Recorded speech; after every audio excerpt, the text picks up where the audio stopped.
Good morning, members of JB Nagar Study Circle. We had lost our core group member and Central Council member, C.S. Sunil Kumar Patodia ji, on 18th February 2022. As a mark of respect to the departed soul, we are organizing this condolence meeting from 11 to 11:30, and after that we will start the knowledge session. So I request the member to observe 1 minute silence in the memory of our beloved C.S. Sunil Kumar Patodia ji.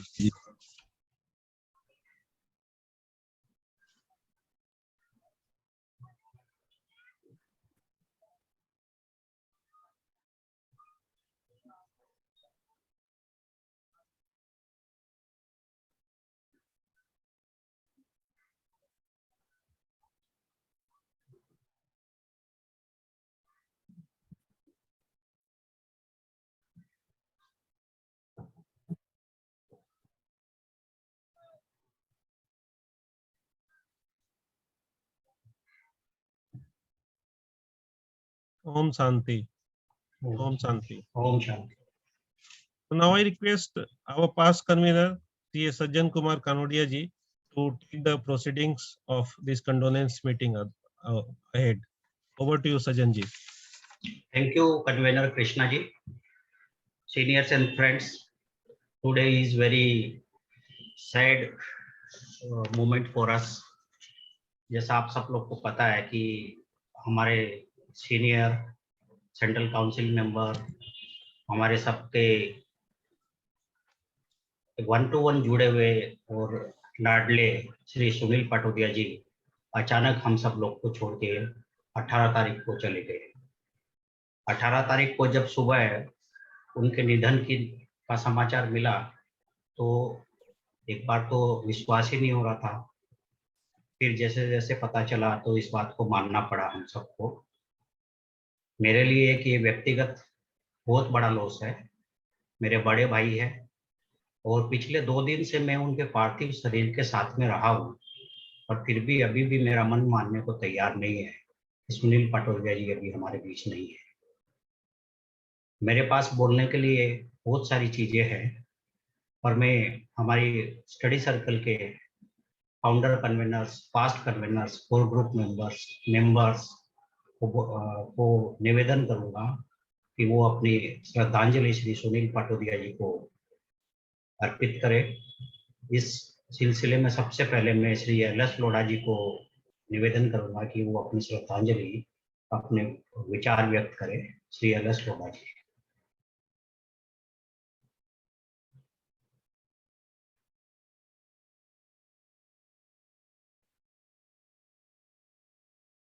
LS. Lodha जी अगर अभी मौजूद नहीं है तो श्री संजीव महेश्वरी जी, जो हमारे founder convener है, हमारे पास सेंट्रल काउंसिल मेंबर है, WRC चेयरमैन रहे हैं, श्री संजीव महेश्वरी जी से मेरी निवेदन करूंगा कि वो अपने श्रद्धांजलि श्री सुनील पटोदिया जी के प्रति अर्पित करें। Friends, fortunate and a tragic loss to all of us. I'm still deeply shocked and saddened with this event. A story which has ended far too early than what one could have imagined. Sunil has been known to me for past more than 20 years. And I think the impression that I have and all others have, the interaction with him has always been very warm. He has been always smiling, friendly, I would say easy to approach, affable, and a very soft-mannered personality.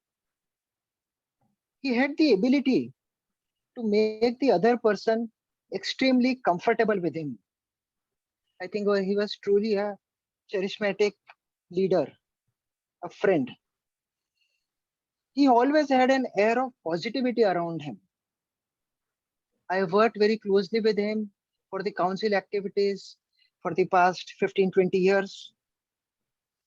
And over a period of time, the relationship that I have with him is not only of a friend, but of a brotherly feeling.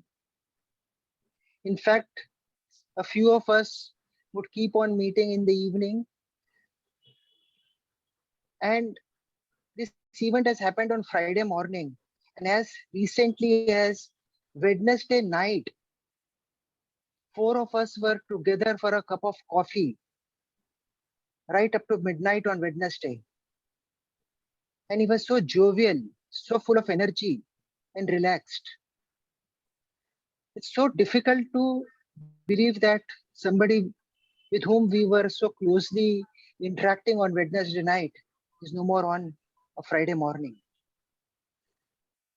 I think God has his own ways of calling back people, extremely good people, back to him much earlier than desired. I think heaven also needs probably such people more than what is required on earth. I would just like to pray for. It's a very personal loss.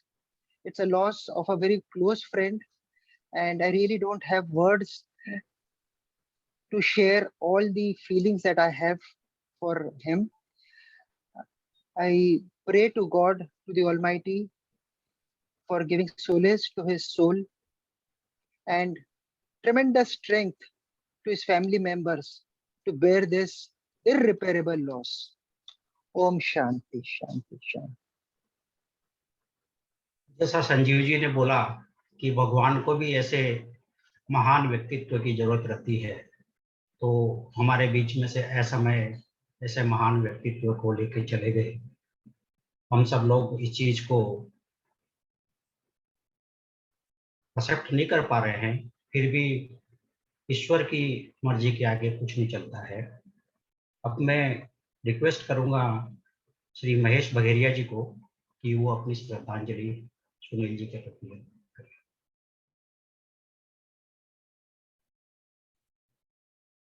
Mahesh बघेरिया जी।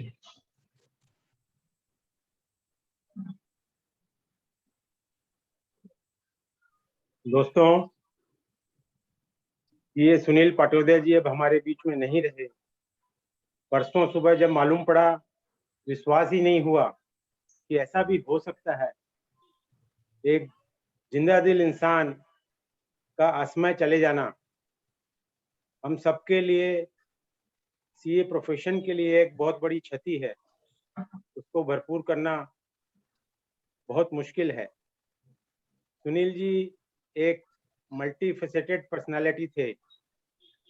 वे एक successful professional businessman, सामाजिक कार्यकर्ता एवं family member थे। सभी जगहों पर उन्होंने अपनी लीडरशिप की छाप छोड़ी। स्क्रैच से बिजनेस एम्पायर खड़ा किया, चाहे वो एसके पाटोदिया एंड एसोसिएट हो, चॉइस इंटरनेशनल हो, बाइक होटल हो, सब जगह उन्होंने अपनी लीडरशिप दिखाई। प्रोफेशन वाइज रिसेंटली वे 25th सेंट्रल काउंसिल के मेंबर बने और सेकेंड लार्जेस्ट वोट मिले, जो उनकी लोकप्रियता को दर्शाता है कि हम सब चार्टर्ड अकाउंटेंट्स उन्हें कितना चाहते थे। वे WIRC चेयरमैन रहे और सीए प्रोफेशन के लिए बहुत कुछ करना चाहते थे। आरबीजी से जुड़े रहे, राजस्थान विद्यार्थी गृह, और वहां से पास होने वाले छात्रों को हमेशा इनकरेज करते रहे। सभी छात्रों को इनकरेज करते थे कि वो पास हों और उन्हें बहुत बहुत बधाई देते थे। लायंस क्लब इंटरनेशनल में भी अभी रिसेंटली पिछले हफ्ते ही वे एक बहुत बड़ी पोस्ट इंटरनेशनल डायरेक्टर इंडोर्सी बने थे और एक दिन पहले ही लायंस क्लब की गवर्निंग काउंसिल की मीटिंग में वो 10:30 साढ़े 11 बजे तक थे और दूसरे दिन सुबह मालूम पड़ गया ऐसा हुआ जो कि विश्वास करने लायक ही नहीं था। एज ए फैमिली मेंबर हम लोग कुछ दूसरे पास्ट कन्वेनर के साथ एवरी मंथ डिनर पे फैमिली गेट टुगेदर रखते थे। बहुत ही अच्छा फैमिली बॉन्डिंग हम लोगों का था। बहुत सालों से हम लोग साथ में जुड़े थे। वो एक अच्छे मित्र, 24/7 सबके लिए अवेलेबल रहते थे। ऐसे व्यक्ति का हम सबके बीच से चला जाना एक बहुत बड़ी क्षति है। सुनील जी के लिए कहूँगा, कौन कहता है सितारे सिर्फ आसमां से टूटकर जमीन पर आते हैं? कौन कहता है सितारे सिर्फ आसमां से टूटकर जमीन पर आते हैं? कुछ सितारे जमीन से उठकर आसमान पे भी जाते हैं। ऐसे थे हमारे सुनील पाटोदिया जी। हम सबकी तरफ से, पूर्वी बगेरिया एंड बगेरिया फैमिली की तरफ से, जेबी नगर स्टडी सर्कल की तरफ से उनको बहुत बहुत भावपूर्ण श्रद्धांजलि और उनके परिवार को यह सहने की क्षमता दे, ऐसा करते हुए हम पुनः उन्हें एक बहुत बड़ी भावपूर्ण श्रद्धांजलि अर्पित करते हैं। सुनील पाटोदिया जी, धन्यवाद। सही कहा महेश जी आपने कि एक सितारा हमारे बीच से ऊपर भगवान के पास चला गया, और ईश्वर की इच्छा के आगे हम कुछ कर नहीं सकते। हमारे founder convener and WRC chairman Shri Manish गाड़िया जी कुछ ही समय में हमारे साथ जुड़ेंगे। उससे पहले मैं हमारे पास्ट कन्वीनर श्री हरिदास जी भट्ट को रिक्वेस्ट करता हूं कि वो अपनी श्रद्धांजलि अर्पित करें। हरिओम। मुझे कुछ अलग बोलना नहीं है, क्योंकि महेश जी ने जो बोला वो 100% सच है। हमारा उनसे अच्छा जुड़ा हुआ था, जेबी नगर हो या जैसा महेश जी ने कहा हमारा मंथली फैमिली डिनर था, और हर एक चीज के लिए कोई भी हो हम सुनील जी को फोन करते थे और उनका हमेशा जवाब मिलता था और सुझाव भी मिलता था। अभी क्या बताऊं मैं कि ये कुछ अजब नहीं हो रहा है कि ऐसा हो चुका है। मुझे लगता है अभी भी सुनील जी हमारा पास ही है, हम जब भी उनसे मिल सकते हैं, ऐसा ही दिल में लगता है। मेरी ये ईश्वर से ये प्रार्थना है कि उनका आत्मा को सद्गति दे और उनका परिवार को दुख सहने का शक्ति दे। हरिओम। धन्यवाद हरिवदास जी।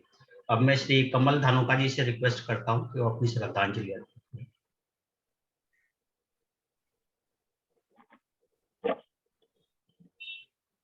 Yes. Friends, I know Sunil ji since long, but my personal interaction increased when I joined Lions Club. He reached great heights in Lionism and was district governor and a multiple council chairman. Currently, he is international director in Dorji, and in our profession, he is sitting council member, and we are all expecting him to be future president of ICAI. He was always very calm and smiling. His attitude for any situation remains always positive. दोस्तों, अभी काफी group में कुछ condolences message आ रहे हैं। एक जो condolences message उनके ऊपर सटीक बैठता है, उसकी कुछ पंक्तियां मैं आपको पढ़ के बता रहा हूँ। वो ऐसे है, जिसके साथ खून का संबंध नहीं होता फिर भी प्रिय लगे, ऐसे थे मित्र सुनील जी। जिसके साथ दुनिया भर की बातें करके भी थकान ना लगे, ऐसे थे मित्र सुनील जी। जिसके साथ छोटी सी बात पर भी खुलकर हंस लेते हैं, ऐसे थे मित्र सुनील जी। जिनके साथ ठंडी चाय भी एकदम गर्म लगे, ऐसे थे मित्र सुनील जी। जिसको आधी रात को भी उठाकर दिल की बात कर सकें, ऐसे थे मित्र सुनील जी। जिसके साथ बिताए गए पलों को याद करने भर से चेहरे पर मुस्कान आ जाए, ऐसे थे मित्र सुनील जी। जिसके साथ कोई भूमिका बनाए बिना खुलकर बात करे और वह स्वीकार करे, ऐसे थे मित्र सुनील जी। दोस्तों, वो है मेरे दोस्त जो बेजान जिंदगी में भी जान डाल दे, ऐसे थे मित्र सुनील जी। ऐसे हमारे प्रिय मित्र सुनील जी की आत्मा को शांति और मोक्ष प्राप्त हो। सुनील जी, आप सदा हमारी स्मृतियों में जीवित रहेंगे। ओम शांति। Thank you. बिल्कुल सही कहा कमल जी आपने। ऐसे थे मित्र सुनील जी, जिनको जिस विषय से भी जोड़ा जाए बिल्कुल बराबर जुड़ जाते थे। हर व्यक्ति के साथ जुड़ जाते थे, हर परिस्थिति में जुड़ जाते थे। हर एक चीज से जुड़ जाते थे। ऐसे थे व्यक्ति सुनील जी, जिनको बुलाना बहुत मुश्किल है, पर फिर भी परमात्मा की इच्छा के आगे हमारी नहीं चलने वाली है। अब मैं रिक्वेस्ट करूंगा श्री जयेश शाह, हमारे पास कन्वीनर, वो अपनी श्रद्धांजलि अर्पित करें।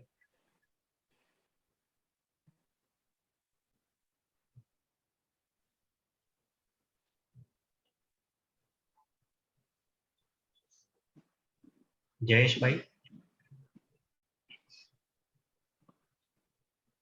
जयेश भाई अभी नहीं है तो मैं रिक्वेस्ट करूंगा पिंकी केडिया, हमारे पास कन्वीनर और रीजनल काउंसिल मेंबर।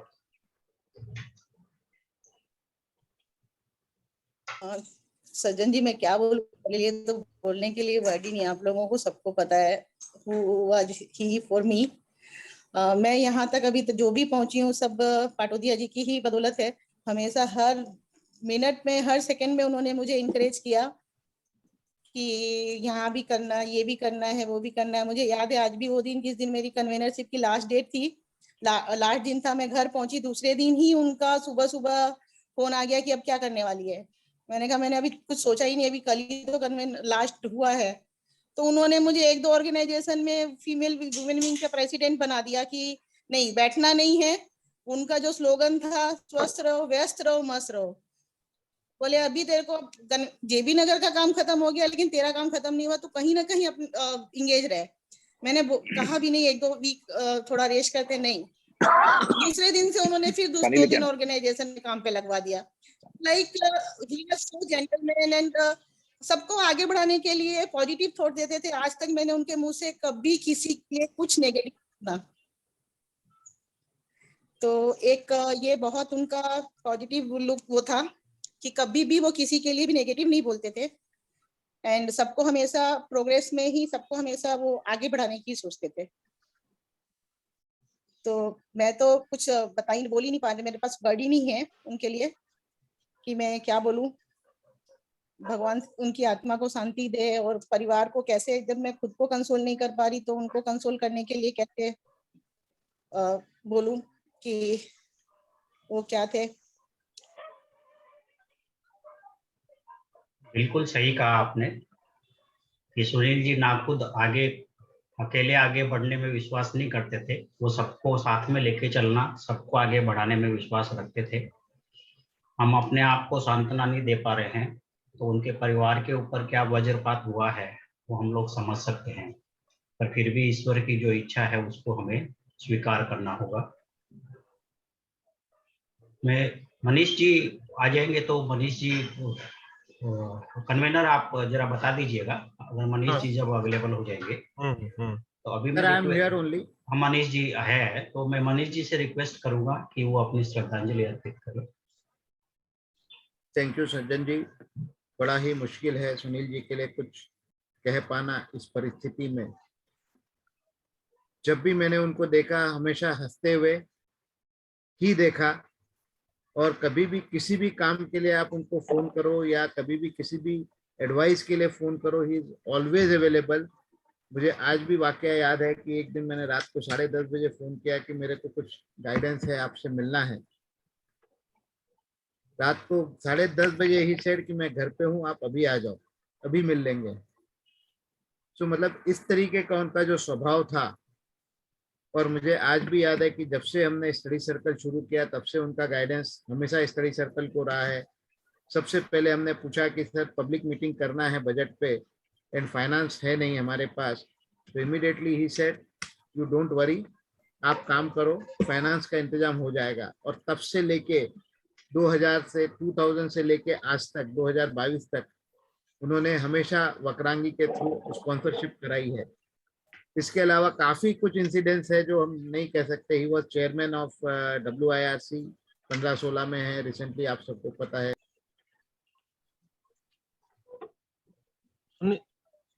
म्यूट पे हो गया, म्यूट। हाँ, हर एक मेंबर के साथ उनके पर्सनल जुड़ाव था, हर एक के साथ कंटिन्यूस टच में रहते थे। और जिस दिन हुआ उसके जस्ट प्रीवियस इवनिंग हम दोनों की तो काफी बातचीत भी हुई 10 मिनट तक। So really, he was a guiding force to me, at least to WIRC and to study circle. So भगवान इनके फैमिली को शक्ति दे कि इससे बाहर आए। ओम शांति शांति शांति। बिल्कुल सही कहा मनीष जी आपने कि हमेशा अवेलेबल रहने वाला व्यक्तित्व है। रात को 10:30 बजे आपने फोन किया और आपको बोला कि अभी आ जाइए। ऐसे बहुत ही कम व्यक्ति रहते हैं। अब मैं रिक्वेस्ट करूंगा पीयूष छाजड़ जी को कि वो अपनी श्रद्धांजलि अर्पित करें। Indeed, we have lost a very good friend, जो वेल विशर थे, जो हर आदमी के लिए अवेलेबल थे at any point of time. मेरा उनसे इंटरेक्शन लास्ट 13-14 ईयर से था, जब वो पहली बार WIRC में आए थे, और I happen to be part of Lions Club जो उन्होंने फाउंड किया था, हेरिटेज, और वहाँ पे उससे काफ़ी इंटरेक्शन होता था। लास्ट 6 महीने में तो हमने बहुत closely as a team work भी काम करते थे। तो एक अलग ही पॉजिटिविटी हुआ करती थी, कभी भी कोई नेगेटिव सोच नहीं रखते थे, जो हम सब जानते हैं कि हर कोई किसी को भी कोई भी तरीके का प्रसंग हो, कोई भी काम हो, किसी भी की तरह का, वो हमेशा पॉजिटिविटी चलते थे, अपने काम में ध्यान देते थे कि मुझे ये करना है, ऐसा करना है।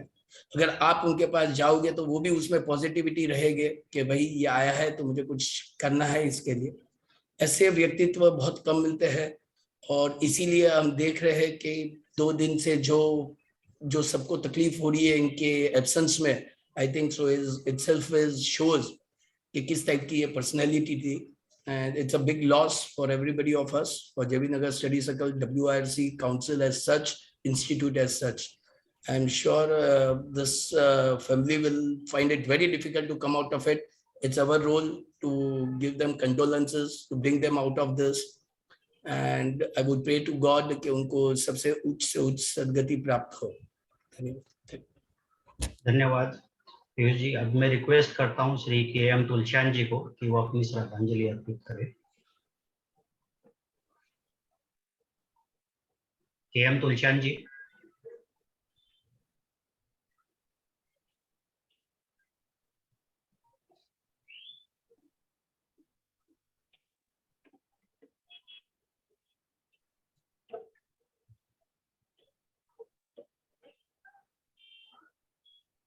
मैं रिक्वेस्ट करता हूँ नरेश खेतान जी को कि वो अपनी श्रद्धांजलि अर्पित। हाँ, KM तुलसियान जी अवेलेबल है। KM जी आप सकते। ये बहुत ही अविस्मरणीय इवेंट है जो 3 दिन से हम लोग भुला नहीं पा रहे हैं। Really he was a very gem of person actually, I say. बहुत कम लोग होते हैं जो इस टाइप का व्यवहार रखते हैं सबसे। I met after qualification, he met to me 1992. I was the member of the Jhunjhunu Pragati Sangh. वो चला के मेरे पास आए थे कि भाई साहब मेरे को भी झुंझुनू प्रगति संघ में जुड़ना है। पहले मैं उससे ज्यादा इतना वाकिफ नहीं था, लेकिन नेचर इज सो गुड। चला करके आना, संस्था में जुड़ना, आगे आगे काम बढ़ना, really it is example.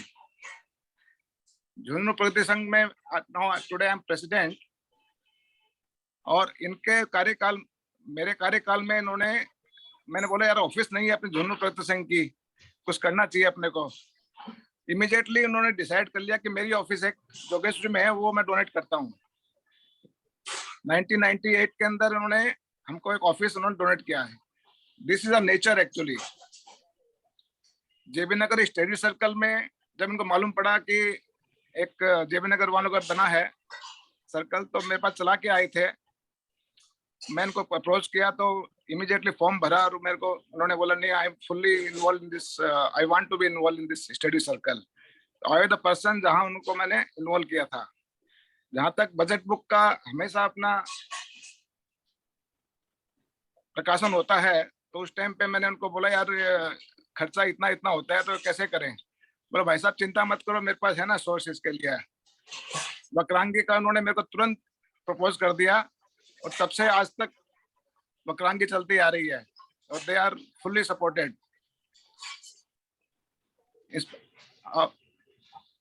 There are so many things we cannot say all the things, but in the business environment, teamwork, employment of the persons, any advice for the office work or any advice for the CA profession, he is always ready 24 hours.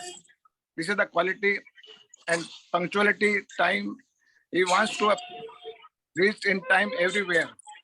उनको हमेशा दिमाग में रहता था मेरे को 6 बजे वहां पहुंचना है, 4 बजे मीटिंग पे आते, 4 बजे आते थे, बाद में 6 बजे का टाइम शेड्यूल चालू होता था, तो he leave the meeting saying sorry sir, मैं को ओवर आगे 6 बजे यहाँ पहुंचना है, तो I am living it. Means he was committed to everyone actually, to the best possible. We salute all us to him very much. Thank you. Thank you Dilshan ji, आपने सही बोला. सुनील जी हमेशा तन मन धन से हमारे प्रोफेशन के लिए, हमारे समाज के लिए लगे रहे और हमेशा उन्होंने समाज की और प्रोफेशन की मन से सेवा की. अब मैं रिक्वेस्ट करता हूं श्री नरेश खेतान जी को कि वो अपनी श्रद्धांजलि अर्पित करें. Hariom, we are all here to give a tribute to a great soul, Shri Sunil ji. मुझे सुनील जी की डेथ का न्यूज जो है अपने प्रोफेसर से नहीं मिला, बट मेरी वाइफ से मिला, which means that he was so much well known to each and every one of us, even though we don't have any family relationship, but to come to know a news from my wife can show how close he was to everyone. For something or the other, even the family members used to listen to him in the way that he was known to him in all occasions, whether in social or everything. He was a real, he always, according to me, what have been said in the past, he always was believing in the theory of karma and was close relative and distance to meet everyone and all. He was always guiding whenever I also need, not only for the profession or for any other thing, he would be easily available to us. And he used to say with smiling, don't worry, we'll get it done some way or the other. There will be a route where all problems can be solved. I pray to God that may his soul get a moksha. Om Shanti, Om Shanti, Om Shanti. अभी मैं request करता हूँ हमारे core group member विजेता जायसवाल जी को कि वो अपनी श्रद्धांजलि अर्पित करें.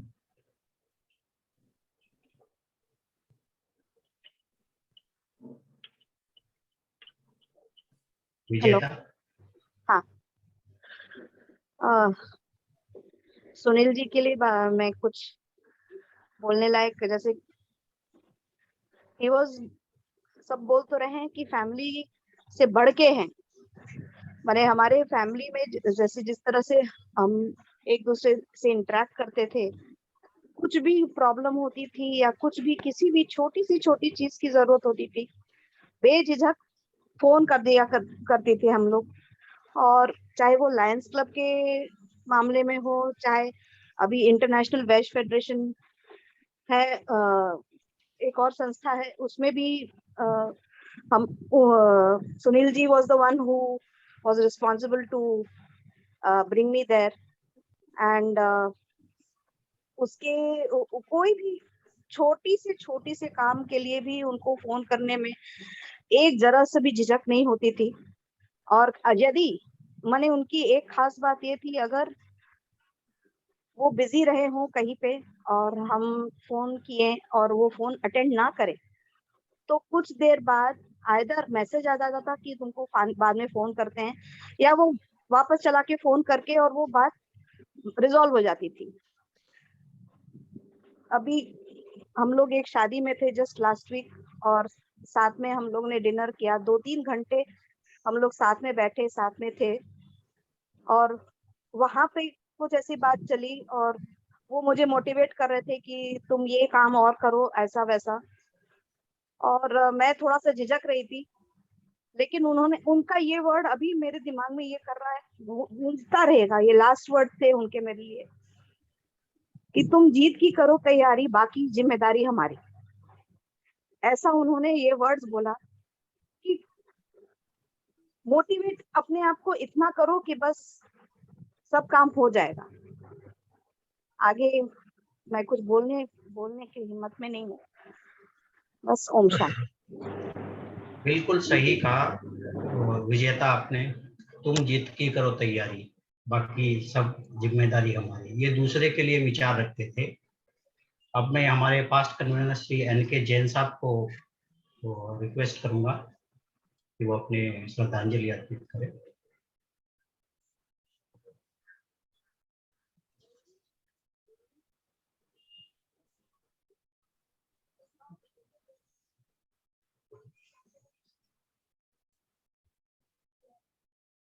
जैन साहब आप है ऑनलाइन?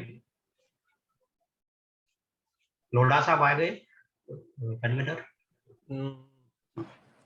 नहीं। यस। हाँ, लोढ़ा साहब है, लोढ़ा साहब आप?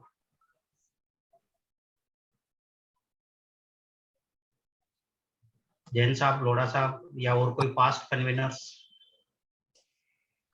हेलो, हाँ ओम शांति। सुनील जी के बारे में कुछ भी बोलना सूरज को दीपक दिखाने जैसा है। उनके बारे में हम सब अच्छी तरह से जानते हैं। उन्होंने जो किया बहुत ही महान काम उन्होंने किए उनके जीवन में। मैं सिर्फ एक ही लाइन कहना चाहूंगा, जीवन जिए तो उनके जैसा और मृत्यु भी हो तो उनकी जैसी। यही मेरी इच्छा है और यही हमारी सच्ची श्रद्धांजलि होगी। भगवान उनकी आत्मा को शांति दे और परिवार को शक्ति दे इस दुख भरी घड़ी को सहने की। ओम शांति। धन्यवाद जैन साहब। और कोई पास्ट कन्वीनर्स अवेलेबल है? मैं स्क्रीन पे देख नहीं पा रहा हूँ। मैं निवेदन करूंगा JM बालगढ़ साहब को कि वो अपने श्रद्धांजलि अर्पित करें।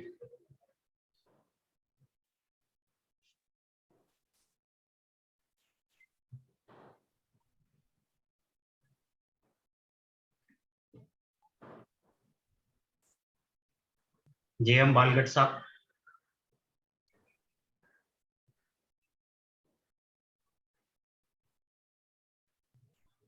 अभी मैं निवेदन करूंगा हमारे कन्वीनर श्री कृष्ण कुमार को कि वो अपनी श्रद्धांजलि अर्पित करें। ये सुनील पाटोदिया जी was my elder brother, friend, philosopher and guide. He was very down to earth and problem solver. उनके पास हम कभी भी अगर कोई भी प्रॉब्लम लेके जाते हैं तो हर प्रॉब्लम का सॉल्यूशन था उनके पास। मैं सुनील जी को लास्ट 15 साल से जानता हूं। जब पहली बार मैं जब जॉब में था SBI कैब्स में, तो वो हमारे पास आए थे। तो उस दिन से मैं उनको जानता हूं और इस 15 साल में डे बाय डे उनसे हमारी जान पहचान और दोस्ती बढ़ती गई। मैं अभी ज्यादा समय नहीं लूंगा। I pray the Almighty to give the condolence to his family, and his departure is a big loss to the profession and our study circle. Thank you. Om Shanti. Thank you convener. हम सबको हमारे अपने आप को संभाल के चलना पड़ेगा, क्योंकि हम कोई भी इस चीज को पचा नहीं पा रहे हैं कि सुनील जी हमारे बीच में नहीं रहे। अभी मैं हमारे डेप्यूटी कन्वीनर जयेश भाई को रिक्वेस्ट करता हूं कि वो अपने श्रद्धांजलि अर्पित करें।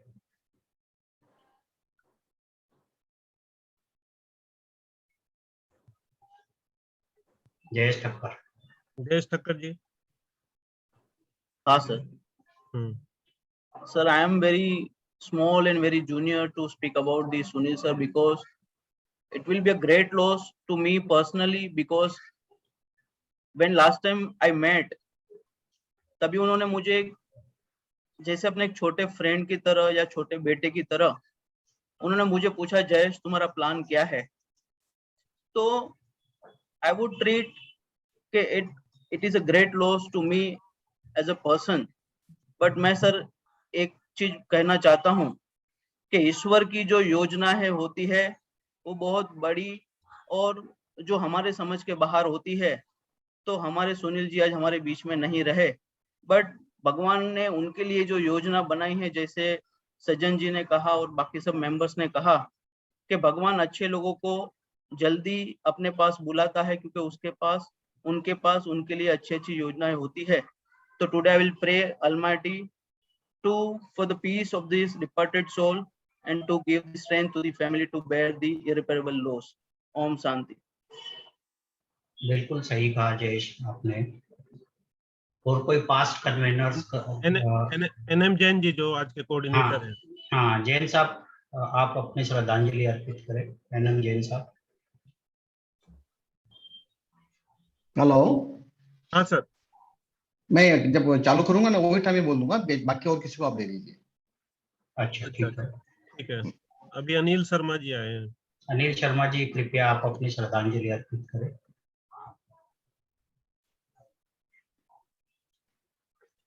सोनाली, अनिल शर्मा जी को अनम्यूट कर दो, सॉरी होस्ट बना दो। अनिल शर्मा जी आप हैं?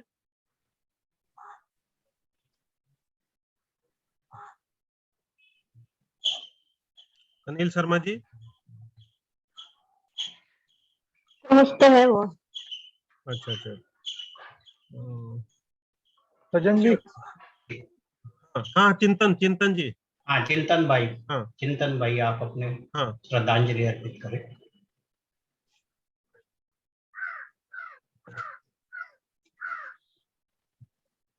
चिंतन भाई।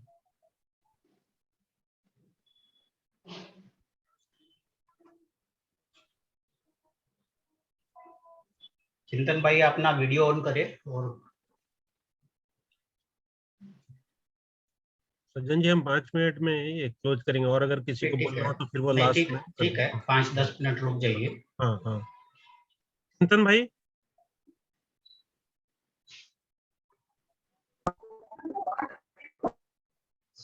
शायद चिंतन भाई का वो ट्रेवलिंग में है शायद कहीं। और कोई मेंबर अपने श्रद्धांजलि अर्पित करना चाहेंगे? Yeah, this is Narendra Mehta, chartered accountant.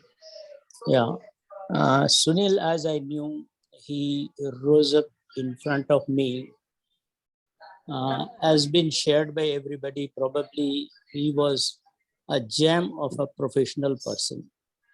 Beside professionalism, he was a very good social member also. Be it be Lions Club or be it be for the people at large. I mean, it was a shocking news that we got it on the day in the morning.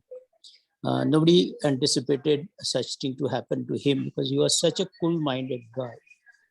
I wish him a moksha and wish that the strength is being given to their family member to bear a great loss. We also have lost a great person like him who was necessary for our profession, and that's one of the reasons that he was elected as a Central Council member. May God bless his family. Thank you. इनमें बालगढ़ साहब online available है। बालगढ़ साहब को request करता हूं कि अपनी श्रद्धांजलि अर्पित करें। सोनाली उनको अनम्यूट करो। जीएम बालगढ़।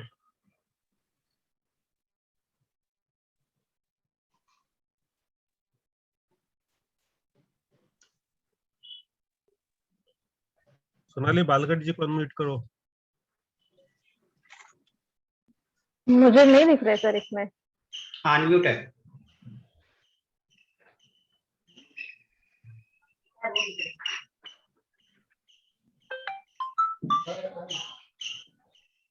हाँ सर। बालगढ़ जी आप सुन पा रहे हैं? सजन जी इनके बाद अमर बापना जी का करना है। हाँ हाँ ठीक है।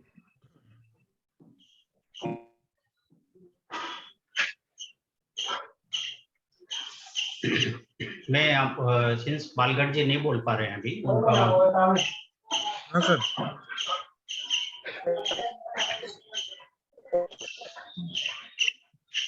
रिक्वेस्ट करता हूँ अमर बापना जी को वो अपनी श्रद्धांजलि अर्पित करें।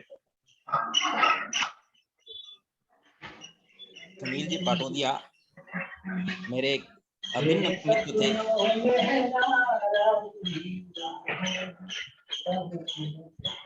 मेरा उनसे परिचय करीब 20 साल पुराना परिचय था और हम साथ मिलके काफी काम साथ मिलके करते थे।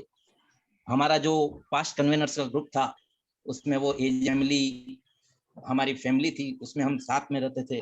इलेक्शन के दौरान हमने बहुत काम किए, एक दूसरे से काफी निकटता रही और उस दौरान हमने काफी ऐसी चीजें निकली जहां से जो पॉजिटिविटी निकलती थी उनका हमेशा ये रहता था कि जो करो आप पॉजिटिव वे में करते थे। खुद पॉजिटिव वे में करते थे तो दूसरों को प्रेरणा देते थे कि वो भी पॉजिटिव वे में काम करे। तो ऐसे श्री सुनील जी आज हमारे बीच में नहीं है। हमको ये विश्वास भी नहीं होता है कि वो नहीं है। हम उनके जो बिजनेस एम्पायर थे उसमें भी कुछ काम साथ में करते थे और ये एक अपूर्णीय क्षति है। मैं परमपिता परमात्मा से प्रार्थना करूंगा कि उनकी आत्मा शाश्वत सुख को प्राप्त करे एवं इनके परिवार में यह जो अपूर्णीय क्षति है, यह जो दुख की घड़ी है, उस दुख की घड़ी में शक्ति प्रदान करे कि वो इस दुख की घड़ी से बाहर निकले। ओम शांति। और कोई मेंबर? अनिल कुमार शर्मा जी अभी अवेलेबल है। अनिल शर्मा जी, कृपया आप अपनी श्रद्धांजलि अर्पित करें।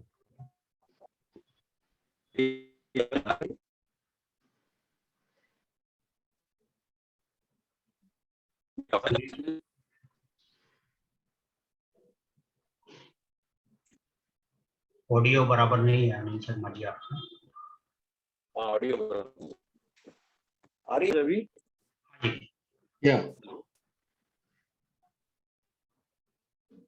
हेलो सचिन जी। हाँ। अनिल जी बोलिए। मेरी वीडियो नहीं आ रही है, लेकिन मैं तो क्या कहूँ, विश्वास लायक कोई ये इवेंट ही नहीं है। मैं उनको कहता था हमेशा जब भी मिलता था कि आप ओमनी प्रेजेंट हैं, जहाँ देखो वहाँ सुनील जी मिलते हैं। तो उसका कारण ये था कि उनकी कमिटमेंट इतनी स्ट्रांग होती थी, जो भी कमिटमेंट करते थे, कि कैजुअली कही हुई बात भी उनकी 100% फुलफिल करते थे। और एक आइकॉन तो थे ही, उसमें कोई दो राय तो है नहीं।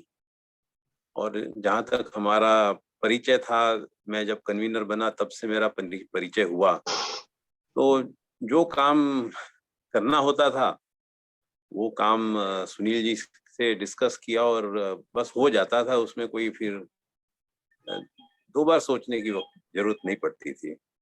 भगवान उनकी आत्मा को शांति दे और उनकी परिवार को इस दुख घड़ी में जितनी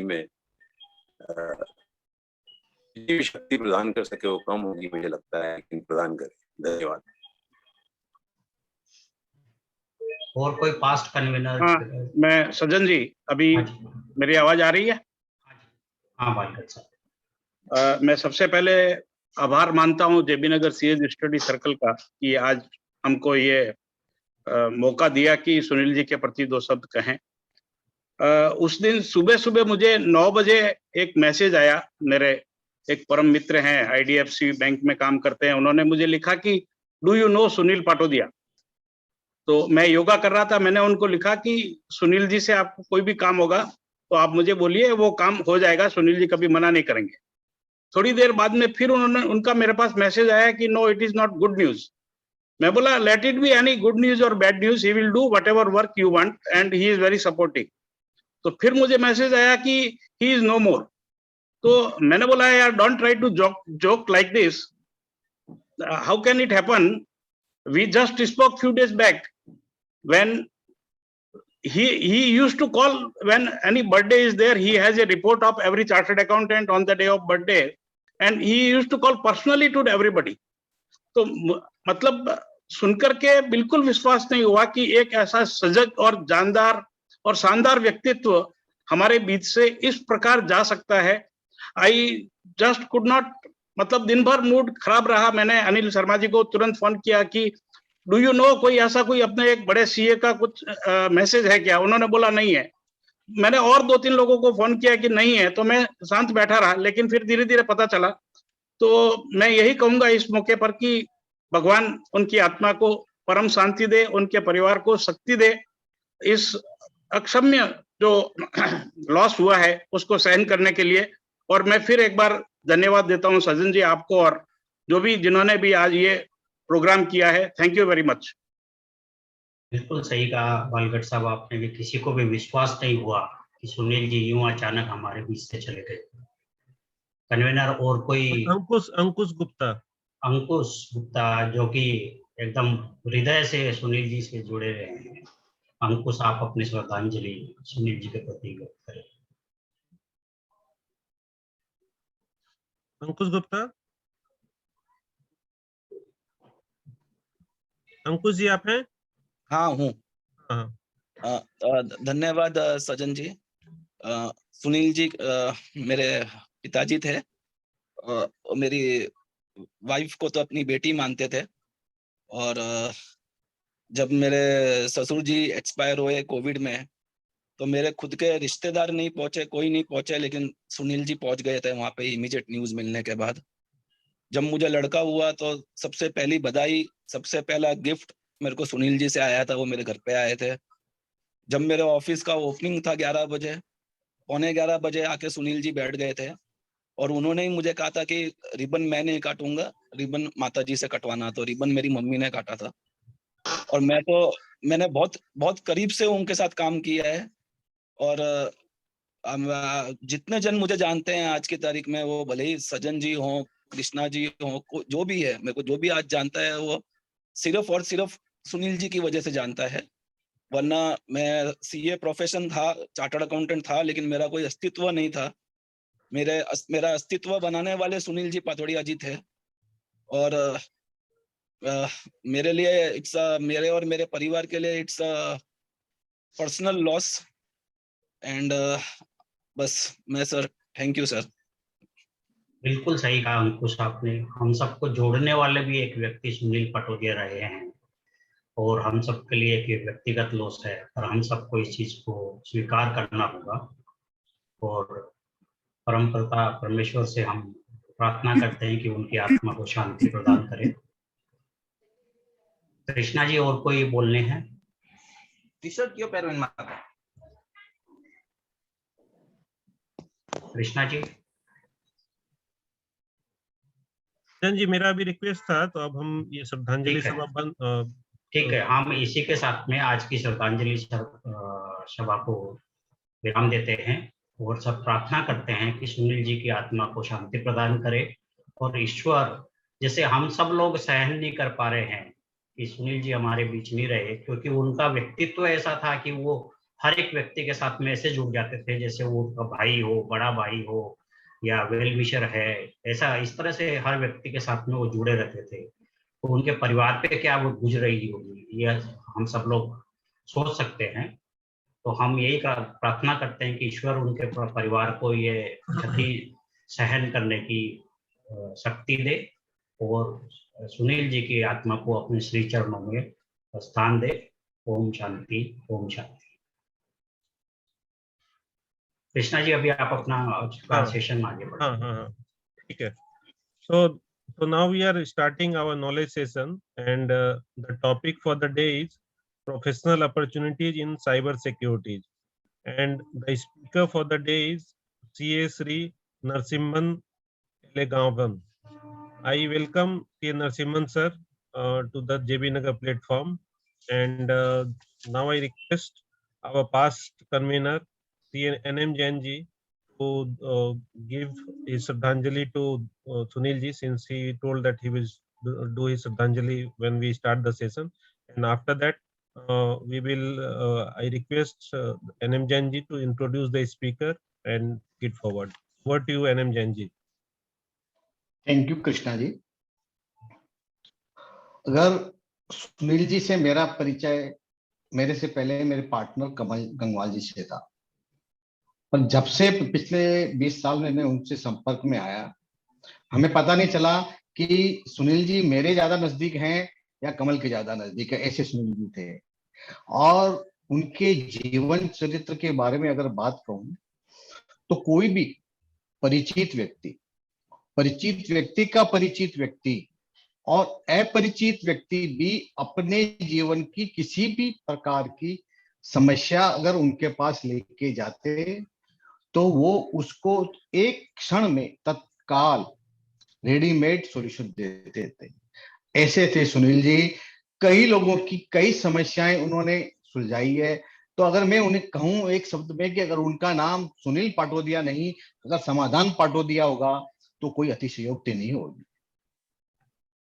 ऐसे सुनील जी अचानक चले गए तो ये उनके परिवार का कितना बड़ा लॉस है उसकी तो कल्पना नहीं कर सकते, पर पूरी सोसाइटी का भी बहुत बड़ा लॉस है। ऐसे सुनील जी आज उनकी आत्मा जहां भी हो सदगति को प्राप्त हो।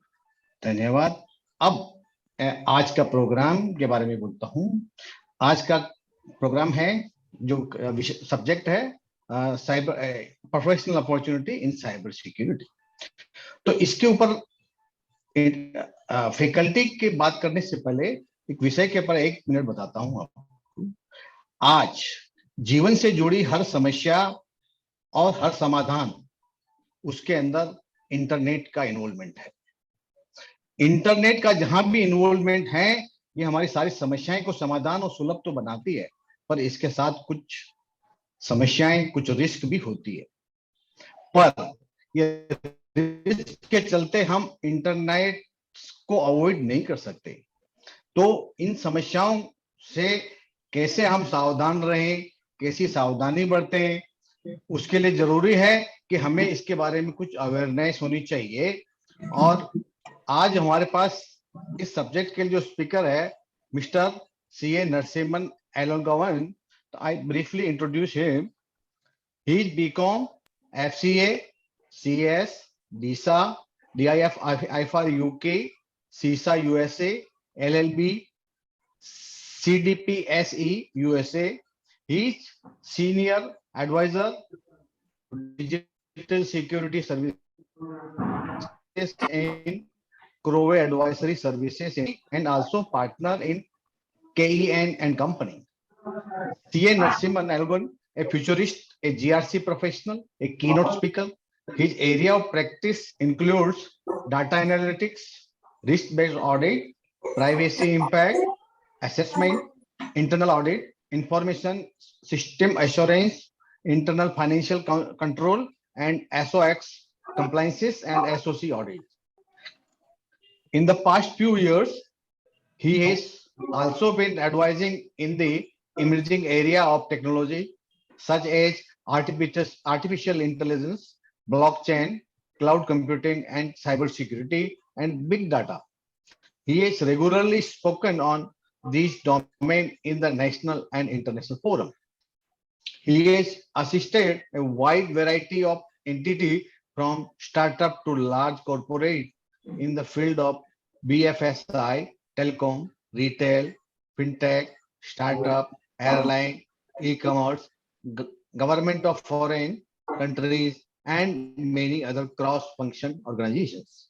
He is a faculty for DISA, CISA, and course of blockchain technology.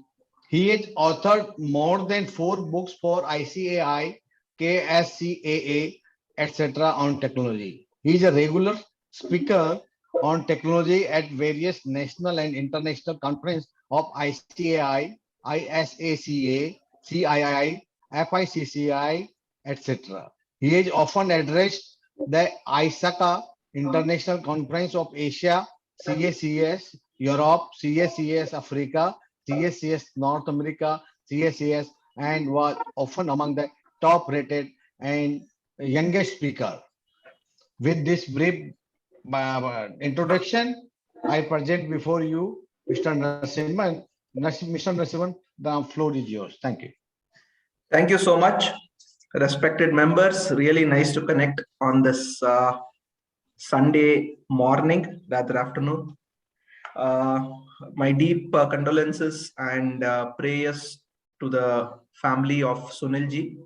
I have not known him in person, but I've definitely seen him on the institute photographs and meetings.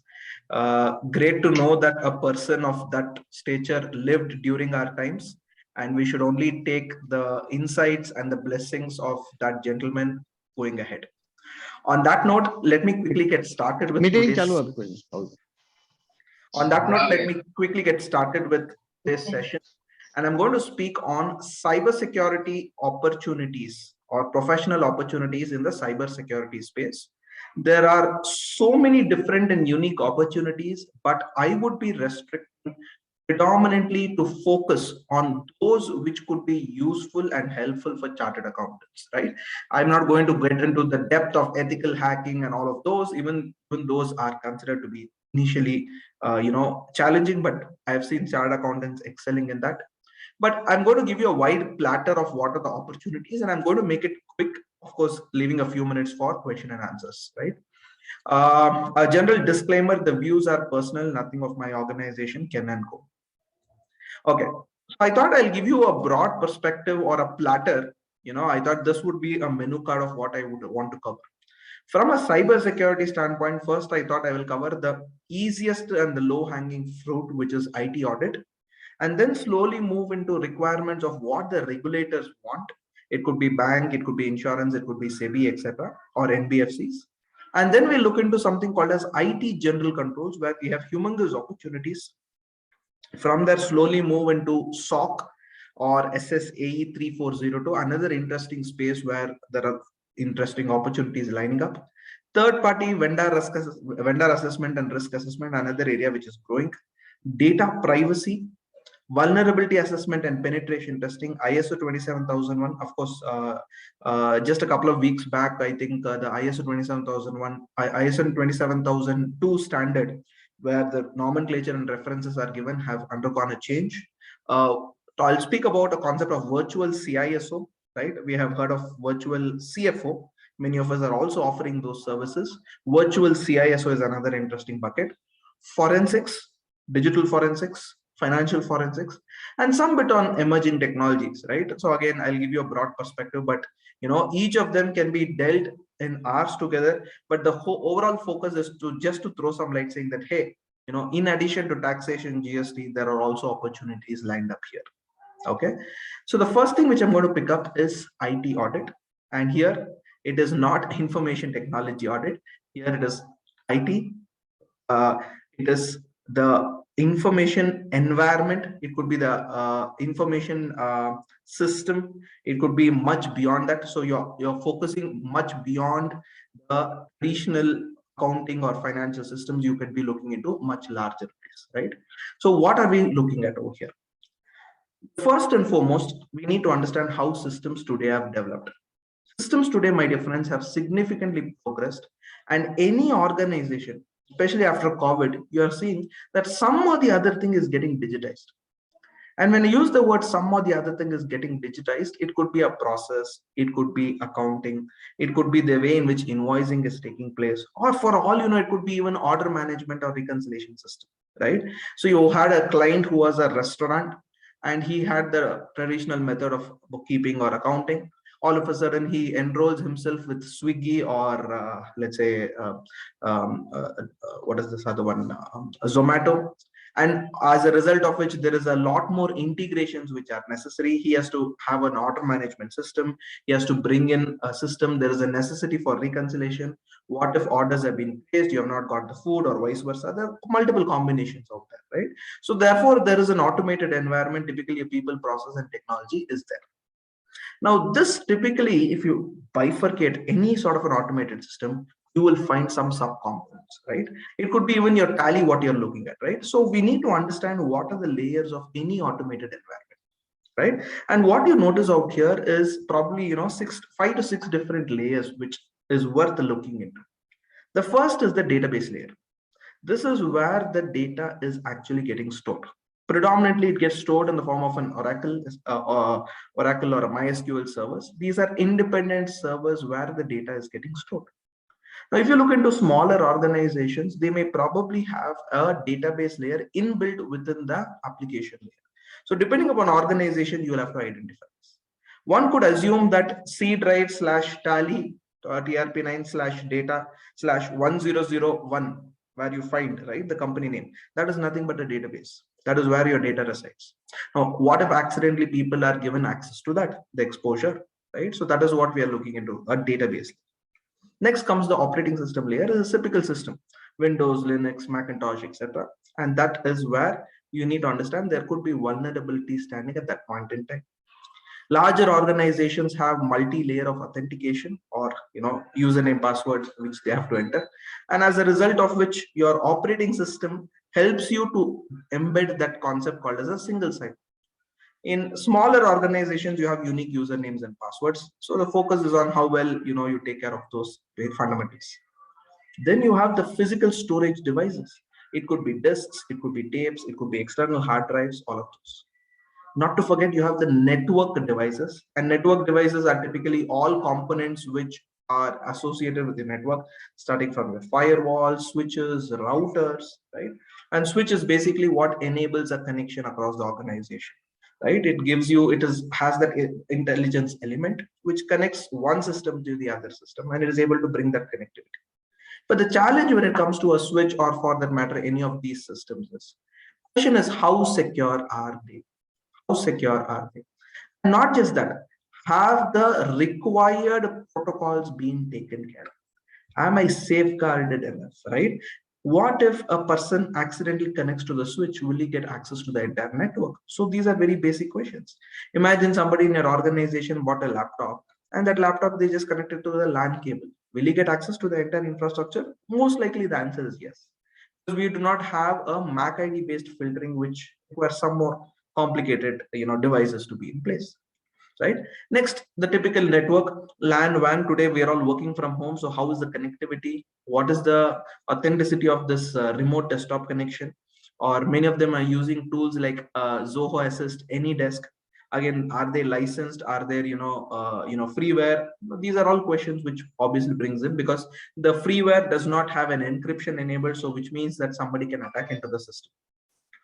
Last comes your physical environment. It could be CCTV, temperature controls, etc. So it makes sense for us to first bifurcate all of these into automated. Now, why this comes into picture is because each of them has a different element of risk, and from there you go ahead and define how to audit them, right? Moving a little further, what is a framework? What do we have? A bunch of standards surrounding this element of IT audit, right? So first and foremost is your Companies Act. If you look into section 143, it says the auditor will have to comment on the internal financial controls, or other financial controls over internal controls over financial reporting. ICOFAR is the nomenclature they use, right? Popularly called as IFC.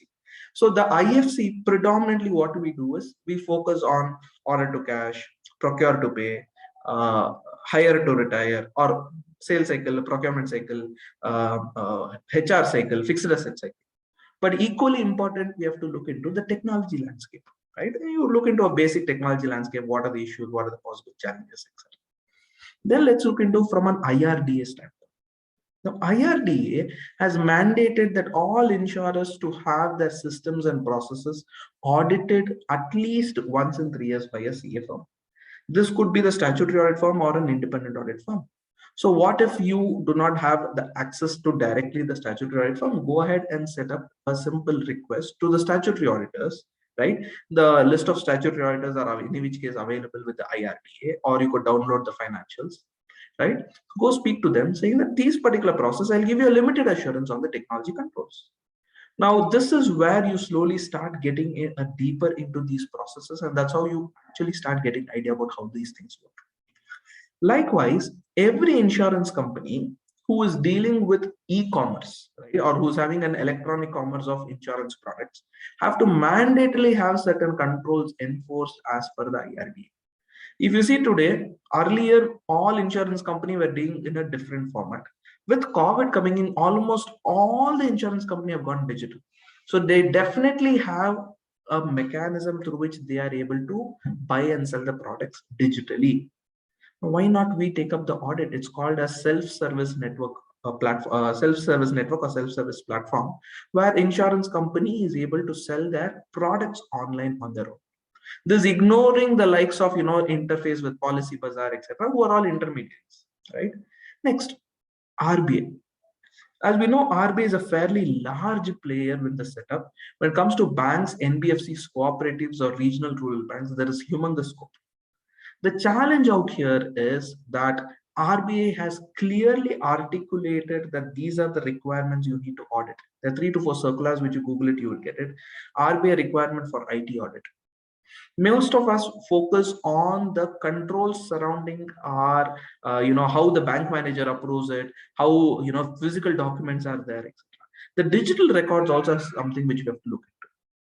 In addition, if you have qualifications such as CISA, DISA, CSSP, and if you have an exposure of at least a couple of years in IS audit, you are eligible to being appointed for banking standpoint, right? NBFC, there is no such requirement. Only it says that you need to be a CISA auditor or a DISA qualification is good enough, right?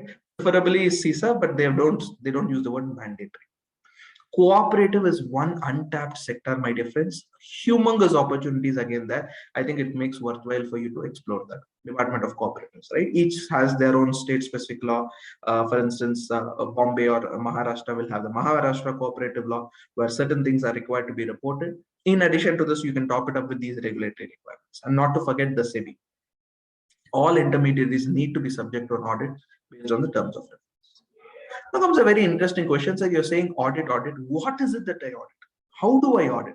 Where is the framework? And this is where a bunch of these frameworks, what you notice on my slide, you can make reference to, right? You can definitely take a clip of or a snippet of this the slide. The presentation will definitely be shared, but nevertheless, first, the standards on auditing.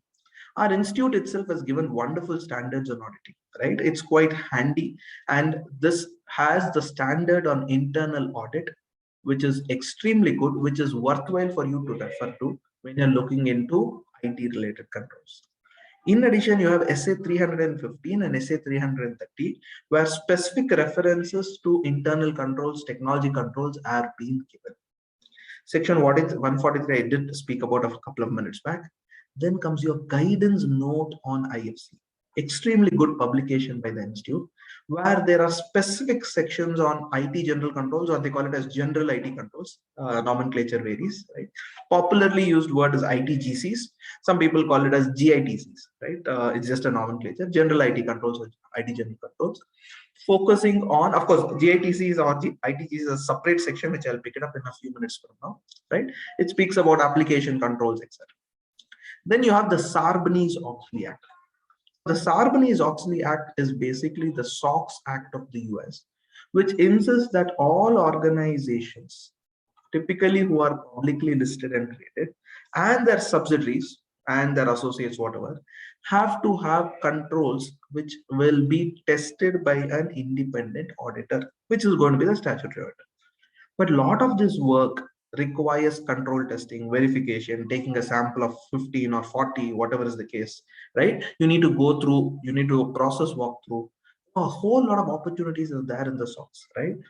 For this, my suggestion is you could probably see how you could establish tie-up with foreign CPA firms, because the foreign CPA firms can outsource the work to you, right? They will be reporting to the foreign client, and you are doing the work, and you will still get a better rate or a realization. Even for the foreign CA firm or the CPA firm, it works out cheaper, because the cost for them to locally procure versus cost of getting it done from you is definitely more cheaper, right? From an operational perspective. Now, just to also give a heads up, the SOX is something which came up in the US. Similar lines in India, we came up with IFC, right? In UK, probably in a year or maybe starting from this year, the UK SOX Act, similar to the UK SOX Act, something is going to come up, United Kingdom. So that brings us another interesting opportunity in that space.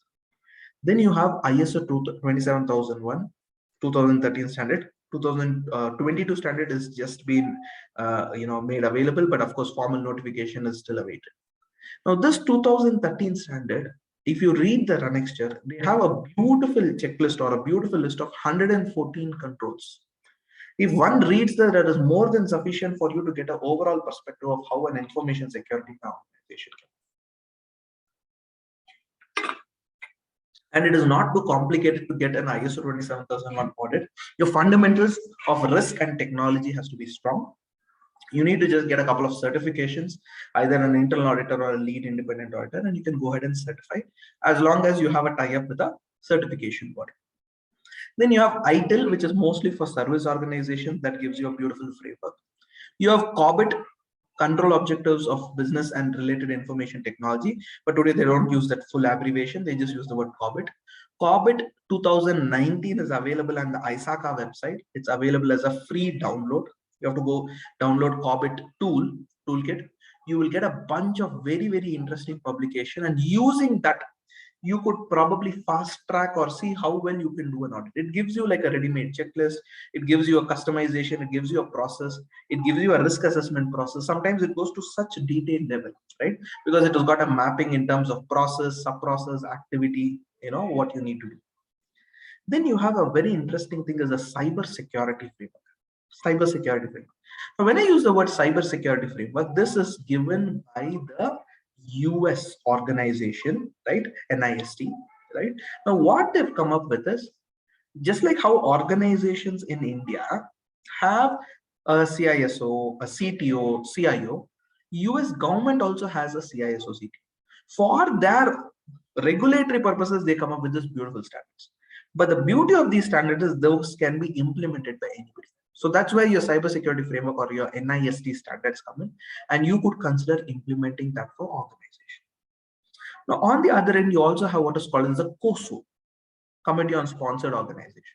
Now, Committee of the Treadway Commission, this is an association, or this is a framework where 5 bodies came together and started it, including the Institute of Internal Auditors, CPA, I think CIMA or ICMA, one of those organizations. All of them came forward and formed this particular framework, and it is an excellent guide in terms of how internal controls have to be structured. It is worthwhile for you to look into it, because now we are almost in the fag end of the financial year, right? About probably a month and a week or two, right? And it makes sense that we start introspecting how my practice for the next financial year could be. No doubt there is my roti kapda makan, which I get from income tax, GST, statutory compliance, filing returns, etc. But if you notice that over a point in time, it's actually shrinking, right? Either in terms of value or in terms of work is becoming more, efficiency is reducing, the rate of return or the ROI which I'm going to get in that space is probably having some sort of an impact. So why not set a team, a set of juniors, etc. Start that particular practice, let that keep going. And you as senior professional strategy folks should start looking into how can I as a firm start scaling up? What is it that I can do to get better, right? What is it that I can hire? Or whom do I, or what is the type of clients, or to my existing client, can I start rendering this as free services? Right? Just do it as a small part of an internal audit, just a small review of IT controls. And the number of checklists available today online are so much. There are IT audit guides, and it's not so very impractical. And do not think that only if I have a DSA or a CISA qualification, I can do it. I don't think so. It is possible, right? So the only focus is start looking from your clientele perspective, and don't look only as an accountant, only as a financial statements. Look slightly from a business side. Right? So that's where your COSO comes. And the last is your PCI DSS, Payment Card Industry Data Security Standard. Now, this is a very interesting standard which focuses on how the credit card industry should operate, how they should take care of the data security. Any person who is utilizing or using credit card information of their customers, processing through their website or through their system, PCI DSS is mandatory. It is again subject to some sort of certification, review, etc. But you could do a whole lot of these gap assessment, implementation, and a bunch of these practices. Let me remind you, when it comes to PCI DSS, it is a pure checklist and a control-based setup. So either it's a yes or a no. You don't have a gray area. So you have a firewall, put a tick mark, see whether it's working fine, and keep moving, right? So it becomes that very easy, and the PCI standard is also available for download.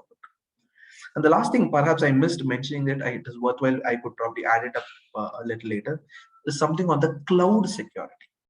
Many organizations today are moving to the cloud. Either they're using SaaS-based applications like Zoom, like what we are using now, right? Or it could be Microsoft Office 365 or Teams.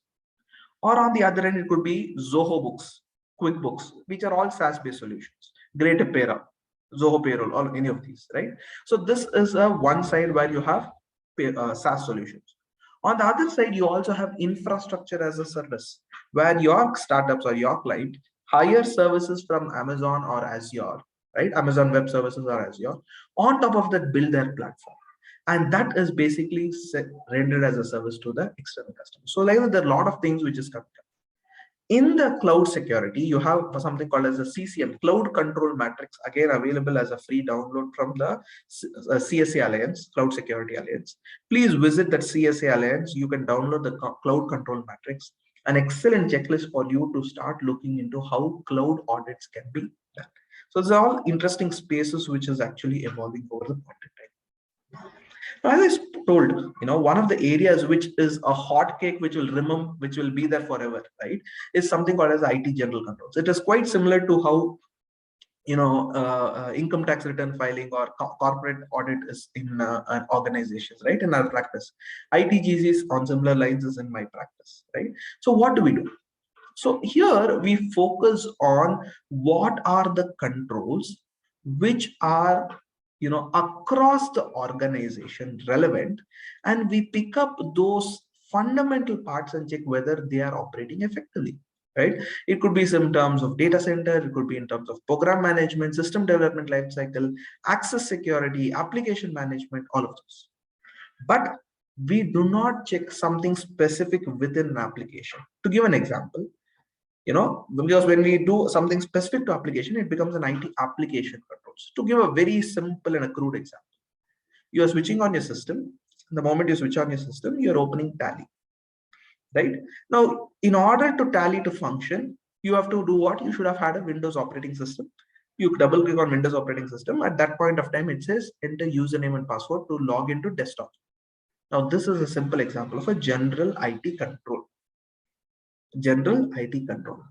You might be wondering what is so complicated, and if I have username password, it is sufficient. For smaller organizations, it is sufficient. For larger organizations, that is not the case. Every laptop is unique. The data stored in every laptop is unique, right? How the laptop or the system interfaces to the global infra, that is also changes, correct? So a typical general IT control focus on how you get access to applications and resources. But within that application, what are the controls embedded or built? That is application control.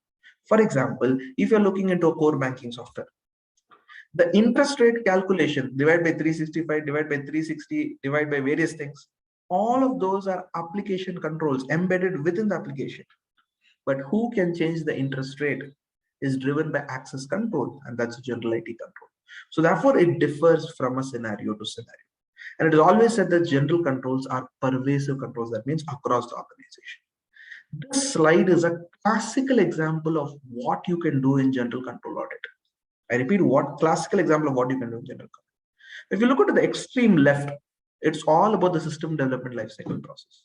Starting from the initiation stage to the stage of implementation, documentation, segregation of duties, it is covered over here, systems development. Right? The same thing with a minor variation is a program changes, right? You're not developing the entire system, rather you're bringing an improvisation to the program. You're bringing a change, you're bringing an alteration, right? So that's program testing. Now, if you see the scope of work for us as auditors in system development and program changes, is more or less same.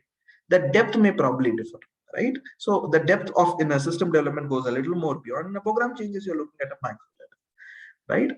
But in addition to these both, you have the day-to-day activities, computer operations. It could be as simple as batch processing, interface processing, monitoring the backups, right? Computer processing, computer operations center. All of this comes under computer operations, right? Your backup, restoration, business continuity plan. With COVID, this has become something which is very critical. And last comes access.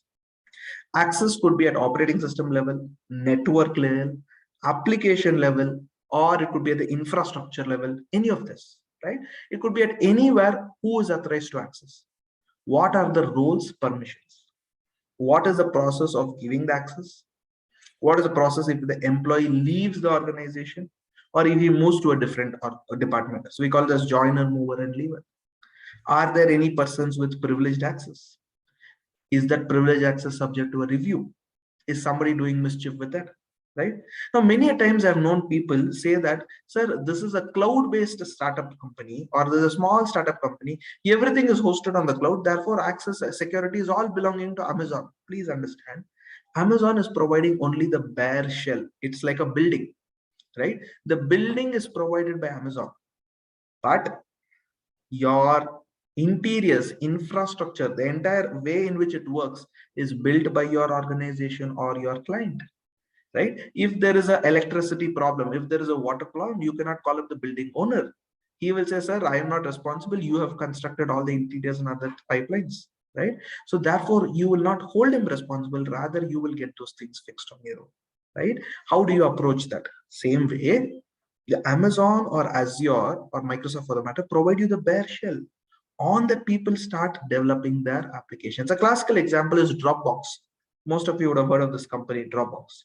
Dropbox is a startup SaaS solution who provides storage services. This Dropbox is hosted where? Is hosted on Amazon Web Services. So I hope you're able to get that connect, right? Where do this entire ITGCs fit in? And this is very important. It is all the more sensible for you to draw this setup.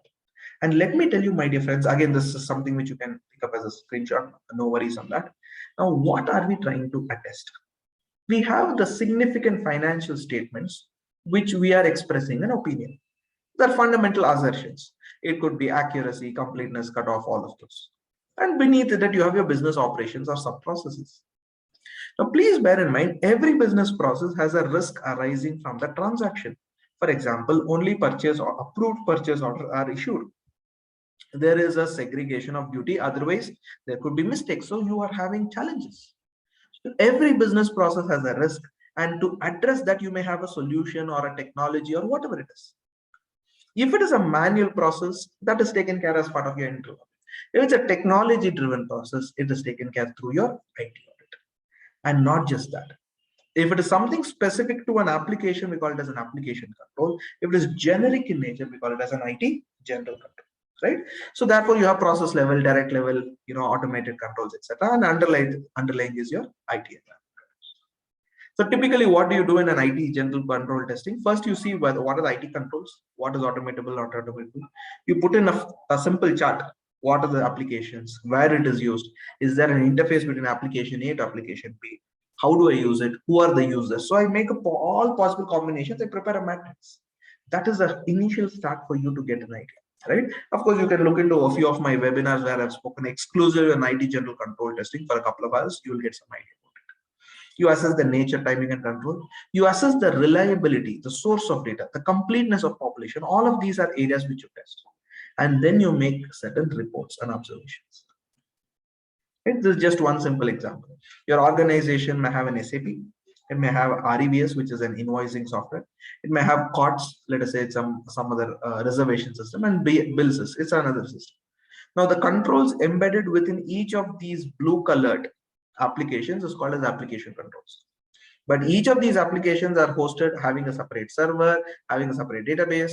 They have a network, physical environment. You have process, IT governance. So the entire thing surrounding that is IT general controls. Something which is there embedded only with the blue is what is called as application controls. Now comes an interesting space. Sir, are there some regulatory driven opportunities for us? Here it is. The first one is audit of NBFCs. There is a master direction by the RBI which says all NBFCs should be subject to an annual audit.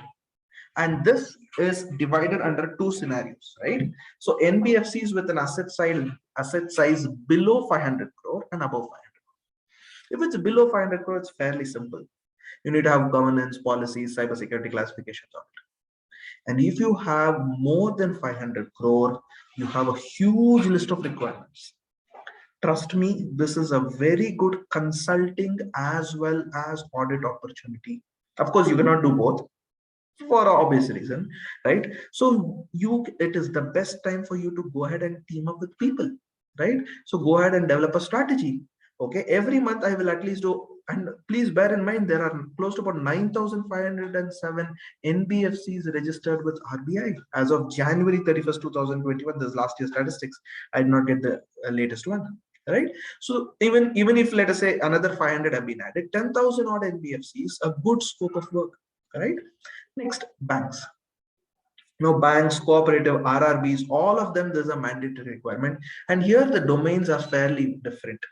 Here you look into IT governance, IT security, your ops, service outsourcing, Cyber frauds, right? Are you reporting cyber frauds? How are you taken care? Do you have a business continuity plan? How are you taking care of customer education? That means making them aware. So that's why you keep on seeing, right?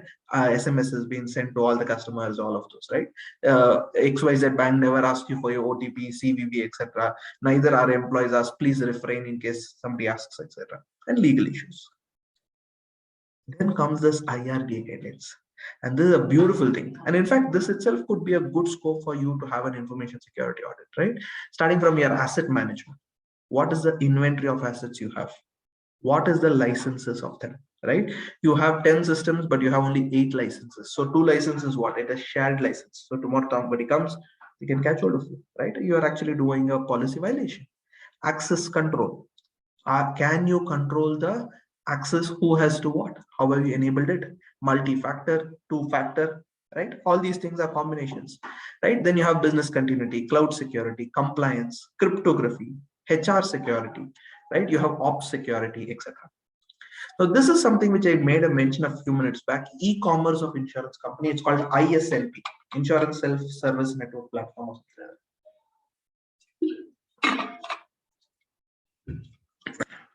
Now this again is an interesting space, worthwhile to look into it. Okay, so this is again what you notice on the screen are a few examples of what is the scope for it. And last but not the least, let's not forget our SEBI, right? Governance, protection, access controls, physical security, network security, vulnerability assessment, patch management, as simple as regularly updating the patches, right? December 2021, Java all applications had a major vulnerability with respect to log4j. Certain things were not getting logged, or certain things from a JavaScript had some challenges. So that basically, how did people address it? So all of those comes under this particular cybersecurity. Now let me move on to a very, very interesting space, which is a very underrated and unexplored area. As chartered accountants, you have huge potential here. What is that? It's called a SOC. SOC stands for System and Organization Controls. Now there are users today, or any set of people, call this as user entity, who is the recipient of a service. They are actually outsourcing or cloud sourcing a lot of work to the external world.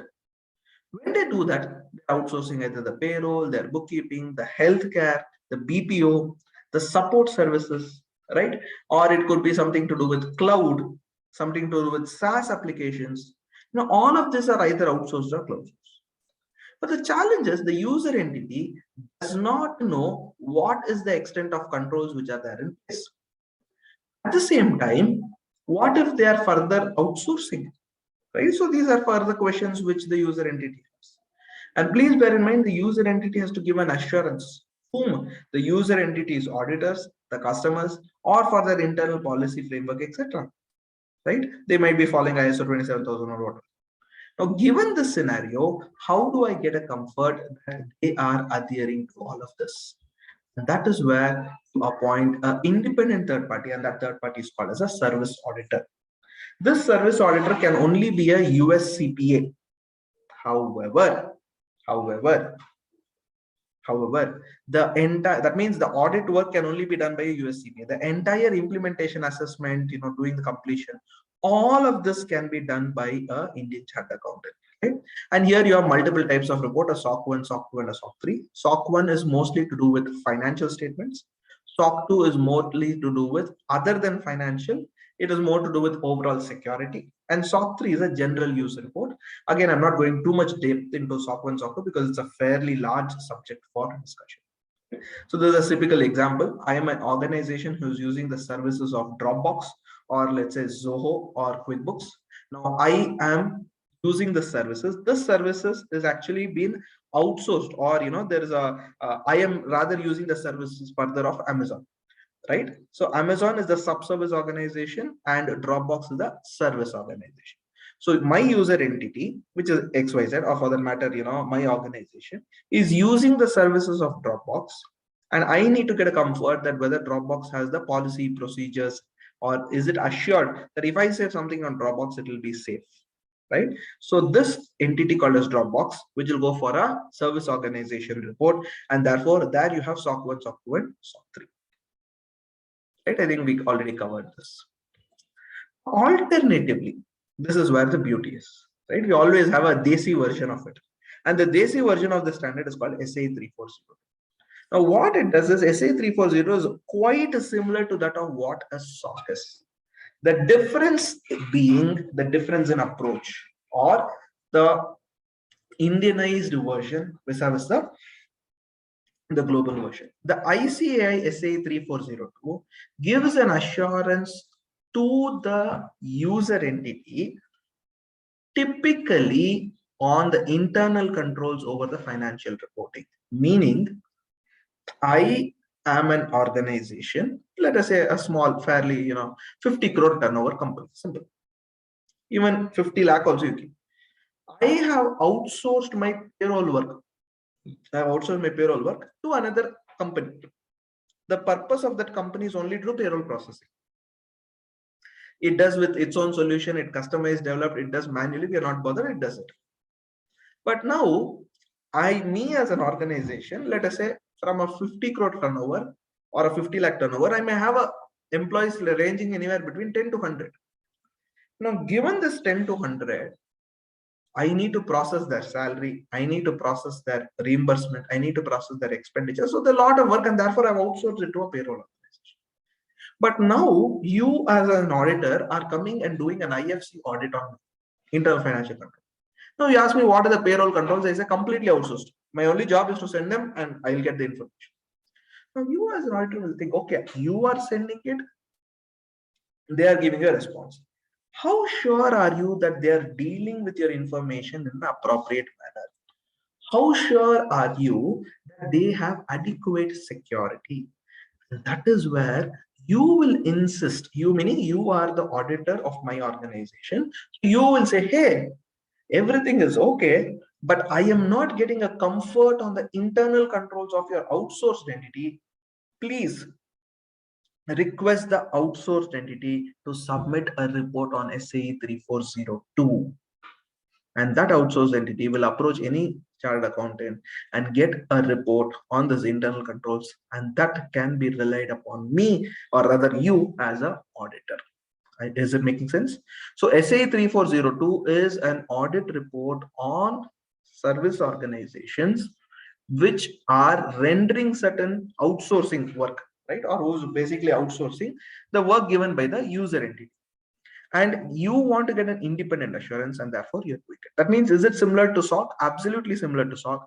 Only difference being this is done by the Indian chartered accountants, whereas SOC has to be done by the CP.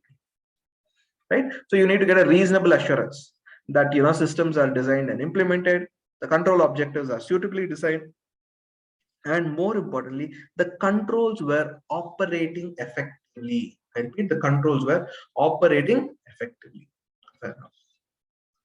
Now comes an interesting space, something which is often not spoken of. Third-party risk management. Third-party risk management. Now, what happens in a third-party risk management? Today, many organizations are outsourcing certain activities, and not everybody may probably have a SOC report or any of these. So is there a bridge? Is there a midway? And that is where the third-party risk management approach comes. Now, what is this? Any organization using any third party, ask the third party for some standard set of documents. It could be income tax compliance, it could be GST, PAN, TAN, all of those. In addition, it also asks certain digital or information security related documents, and that is where your third party risk comes into play. So it's basically used to define suppliers and vendors, right? Any of these people could fall within this definition. And please bear in mind, these could be your suppliers and vendors or downstream distributors, resellers also, whom you are dealing with. So you are asking them to furnish certain information. You're asking them to furnish certain information. What is it that could be a problem? So when companies begin outsourcing or globalizing, there could be a possibility that they have not understood the risk. Supplier may probably not be attentive. I may not be able to be environmental conscious, right? I need to have these challenges with respect to geopolitical issues. For example, Afghanistan, now Ukraine, right? Technology disruption in supply chain has sort of, opened up. And therefore, I need to be sure whether whomever I deal with this cycle, are they good enough or not? And typically a vendor has a life cycle, starting from creation of a vendor profile to probably retiring of the vendor. You have a whole lot of life cycle. Can we as an auditor play a role in this? And that is what we are going to do.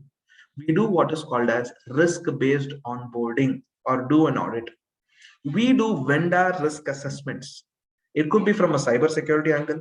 It could be from an income tax angle. It could be from a GST angle, multi angles. You can have it. You can have standard questionnaires.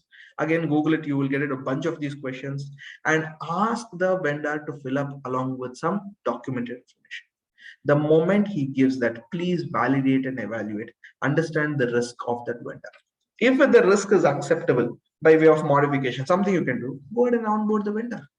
If it is not acceptable, I think you need to be very careful, because otherwise your data will be in the hands of vendor and it could be subject to an issue, right? So please understand this.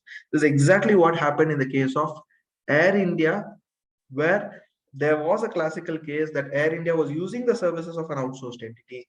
That outsourced entity had a data breach. As a result, penalties and legal repercussions, including brand repercussions, was on Air India, right? So this is a typical TPRM service life cycle. You plan, you build it, right? You build in a digital framework, right? You build in a third-party risk assessment framework, and then you do some bit of program management. Right? Where building up of some sort of a services, receiving documents, evaluating them, right? And now I think there is a regulation also. You need to have your TDS deducted if at a higher rate if they have not filed their income tax returns, and a whole lot of interesting compliances. And not to forget your assessment, right? Doing an onboarding exercise.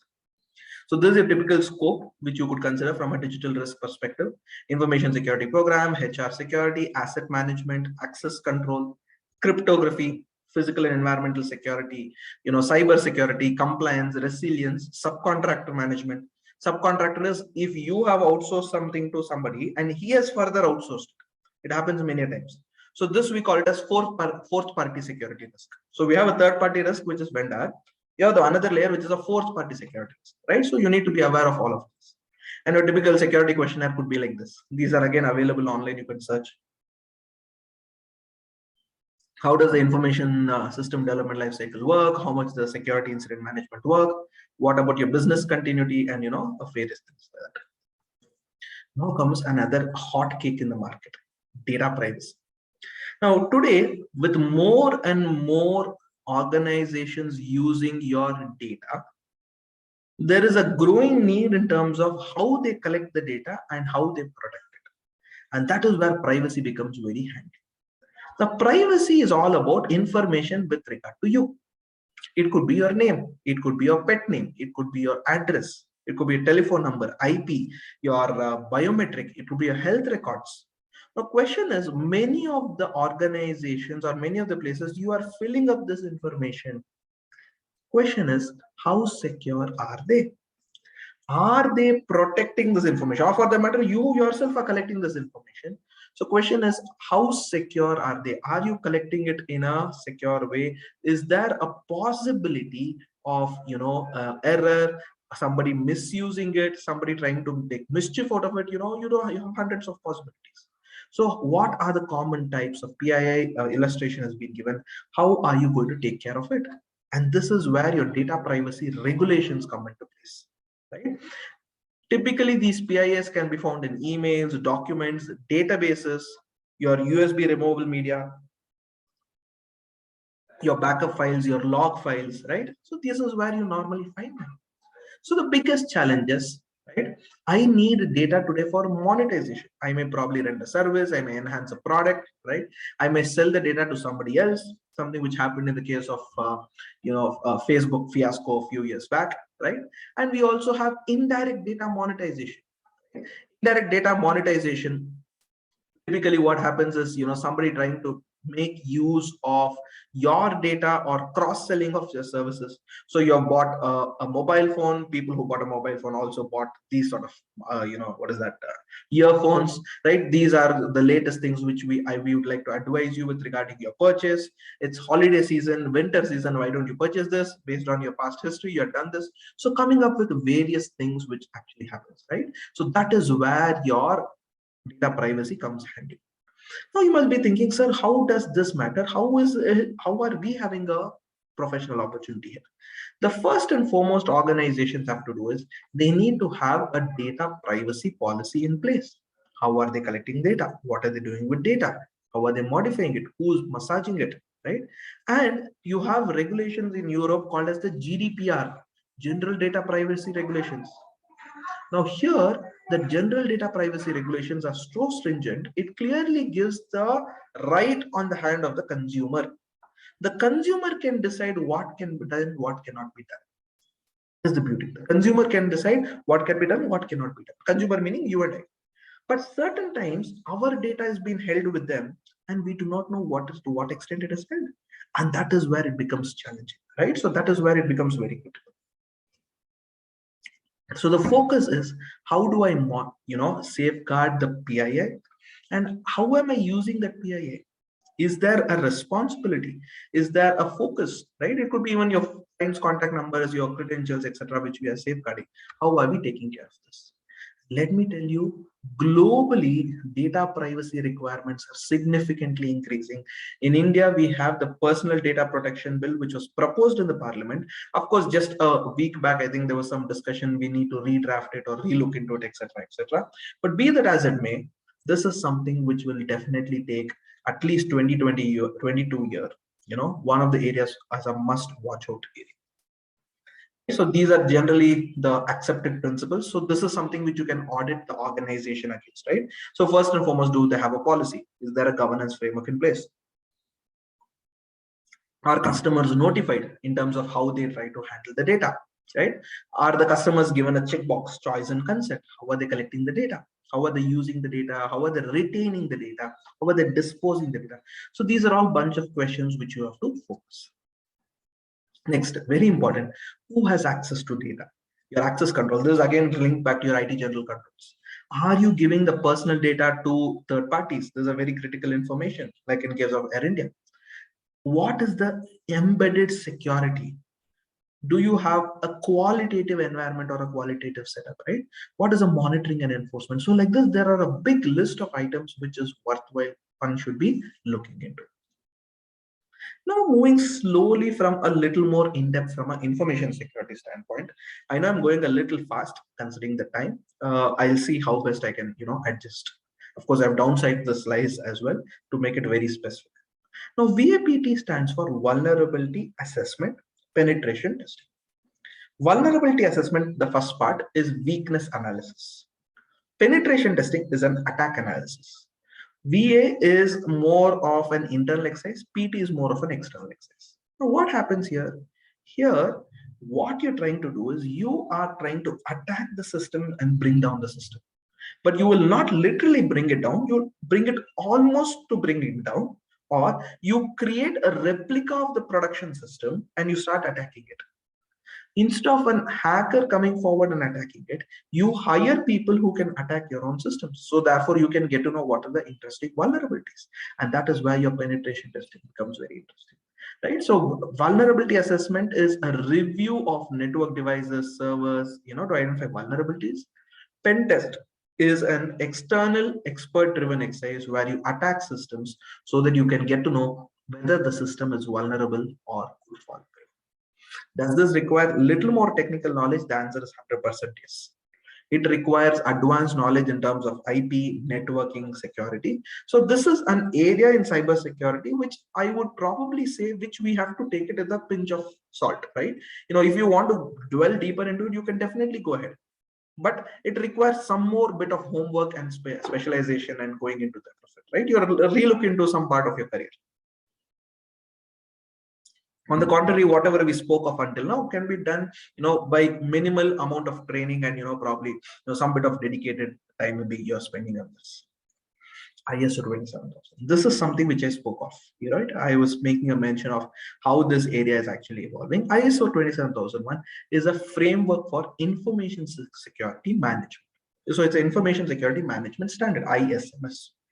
Now, what this says is every organization needs to develop a framework which will take care from an ISMS perspective, information security management system. I beg your pardon, I think I told it as standard, information security management system. Now, what this ISMS does is it brings in a culture, it brings in a system, it brings in a process, starting from very basics in terms of how the senior management is committed towards security, to the topmost end of the pyramid, how people, including the sub staff or the office staff, even the peon, are aware of the security practices.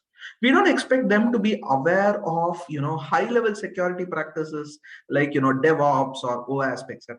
At least bare minimum thing like you should not share password. You should not write down your password. You should remember it, right? So these are very basic, essential things. And that is what your ISMS or ISO 27001 does. Now here, what you could do as auditors or professionals is either A, go ahead and implement this ISO 27001 framework for your clients. So what happens in this situation? You have a fairly detailed setup. This is what you do. This is the training you have to undergo. Based on this, you go ahead and implement the information security requirements. On the other end, you could be an independent auditor if you are empaneled with any of the certification agencies. A few of these certification agencies are TUV, BSI, right? EY Certified Point, and a few of these exam organizations. Now, what they do is they give you the certification, right? They give the certification to your client. Whereas you can probably do the audit and submit all the documents, they review it, and if it is satisfactory, they come forward and give you the audit, right? So typically here, what happens, you have an internal audit or an external audit. Both of them are options which you can consider. External audit, again, you should be affiliated by a certification body. Internal audit, as long as you have some certification, you can go ahead. How difficult or complicated is it to get to this? I think there's a 5-day training program which you need to attend for information security standard, ISMS. It's a five, some of them do it in 4 days, followed by a test or an assessment exam. And if you're done with this, you will get the ISO 27001 lead auditor or the lead implementer certification. But if you have to get empaneled with any of these organizations, you may have to do 10 or 15 audits with them. They may give you a small remuneration so that you get comfortable, they get comfortable, and then probably they can onboard you as a customer. So typically, what all we do in an internal audit: documentation review, see what is the ISO documentation which they have, policy, procedure, standards. A lot of this is available on the internet. In case you are doing implementation, you can look into it. There is this website called sans.org, I think. There you have a lot of information security related documents available, as some of them are free, some of them are paid, worthwhile to look into. Next, you also look into evidence-based audit, where you have certain controls. You ask them, hey, you have said that this is what a background check is mandatory, so please give me evidence of background check. How is it that you're doing it, right? How are you taking the checks and balances? You take a detailed report. Then you have analysis following with the documentation review, right? Or you draft that audit report. And then you have the element of management review. That the management is under the ISO 27001. Clause 9.3 says management has to periodically review. And if any findings are there, it should decide how that is being dealt with, what is the root cause analysis, how do you solve it, a bunch of those. An external audit, again, here you're doing it as an external consultant, right? So it depends upon the external certification or the certification body, based on the rules, but here you're wearing an independent hat. Another thing which is actually growing in importance today is a virtual CISO. Just like I told you, virtual CFO, today you have a virtual CISO. So, CISO stands for Chief Information Security Officer, right? So typically an outsourced player for smaller organizations who cannot afford a full-time. Now, in fact, in our office, we are providing interesting services on the space. So I act as a virtual CISO along with my team for 2 or 3 clients. What we do is we give them an overall strategy, how they should be looking into information security, risk, how they should be looking into incident response, disaster recovery. We help them to build that, right?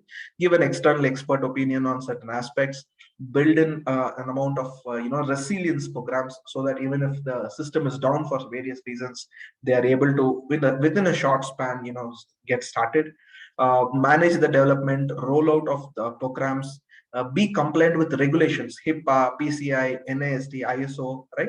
And be a continuous point of interaction between their vendors, their security auditors, or any other external parties who come into play. So that's a virtual CISO. Not to forget another area, forensic audits and analysis. There's been a huge importance in this particular space, right? Lot of attention is going in this area, forensic audits and analysis, where today many of these frauds are actually getting uncovered, and the regulatory and investigation agencies requires experts of opinion of experts like us, right? So here probably I'll bucket it under two. One is your financial forensics, where you do an accounting investigation, fund flow investigation. There could be economic crimes, right? There could be loan related crimes, diversion crimes, tax violations, right? There are something on fraud analytics which you can look at, insurance claims. So this entire thing is on a financial forensics. You're digging it to identify something new and make the evidence available in the court of law. Of course, we have our own institute forensic standards, the first in the world to come up with a forensic standard framework. Worthwhile to look into it. Then you have the other space, which is purely digital. You're looking into cybercrime investigation. You're doing some, digital email mapping, network mapping, analyze the digital footprints, which IP address they logged in, which was the compromised system. This becomes a digital forensic part, which is a little more trickier than what you noticed on the left-hand side, because you require some tools. You also have to understand how it is, right? Sometimes you'd have seen some files being deleted. They go ahead and see whether can we retrieve it, etc., etc. So those gives you a perspective of what are the various things which actually is happening in this place. But then comes a very interesting thing.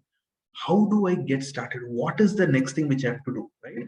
Because I have another 5 minutes, so I'll probably quickly, give you a perspective of what are the various certifications which are available, which you could probably consider, right? It makes sense for you to look into this particular thing. First, from a cyber security perspective, there are a lot of options which you can look into. Let me remind you, there are so many things which we can easily do it. Some things we have to require some bit of an advanced level of learning or preparation. Take an example. Anything into governance and audit, right, is something which we can easily go ahead. That means this domain on governance and audit is definitely an area which we can take up as a professional opportunity. Right? Obviously, it requires a lot of career development, studying, etc. That is something which we have to put. Now, something relating to security operation with respect to protection, detection, business continuity, BCP, we can do it. If it's something relating to SIEM, SOC, vulnerability, this is a question mark. I'm not too sure whether we can do it because this requires some bit of technical expertise.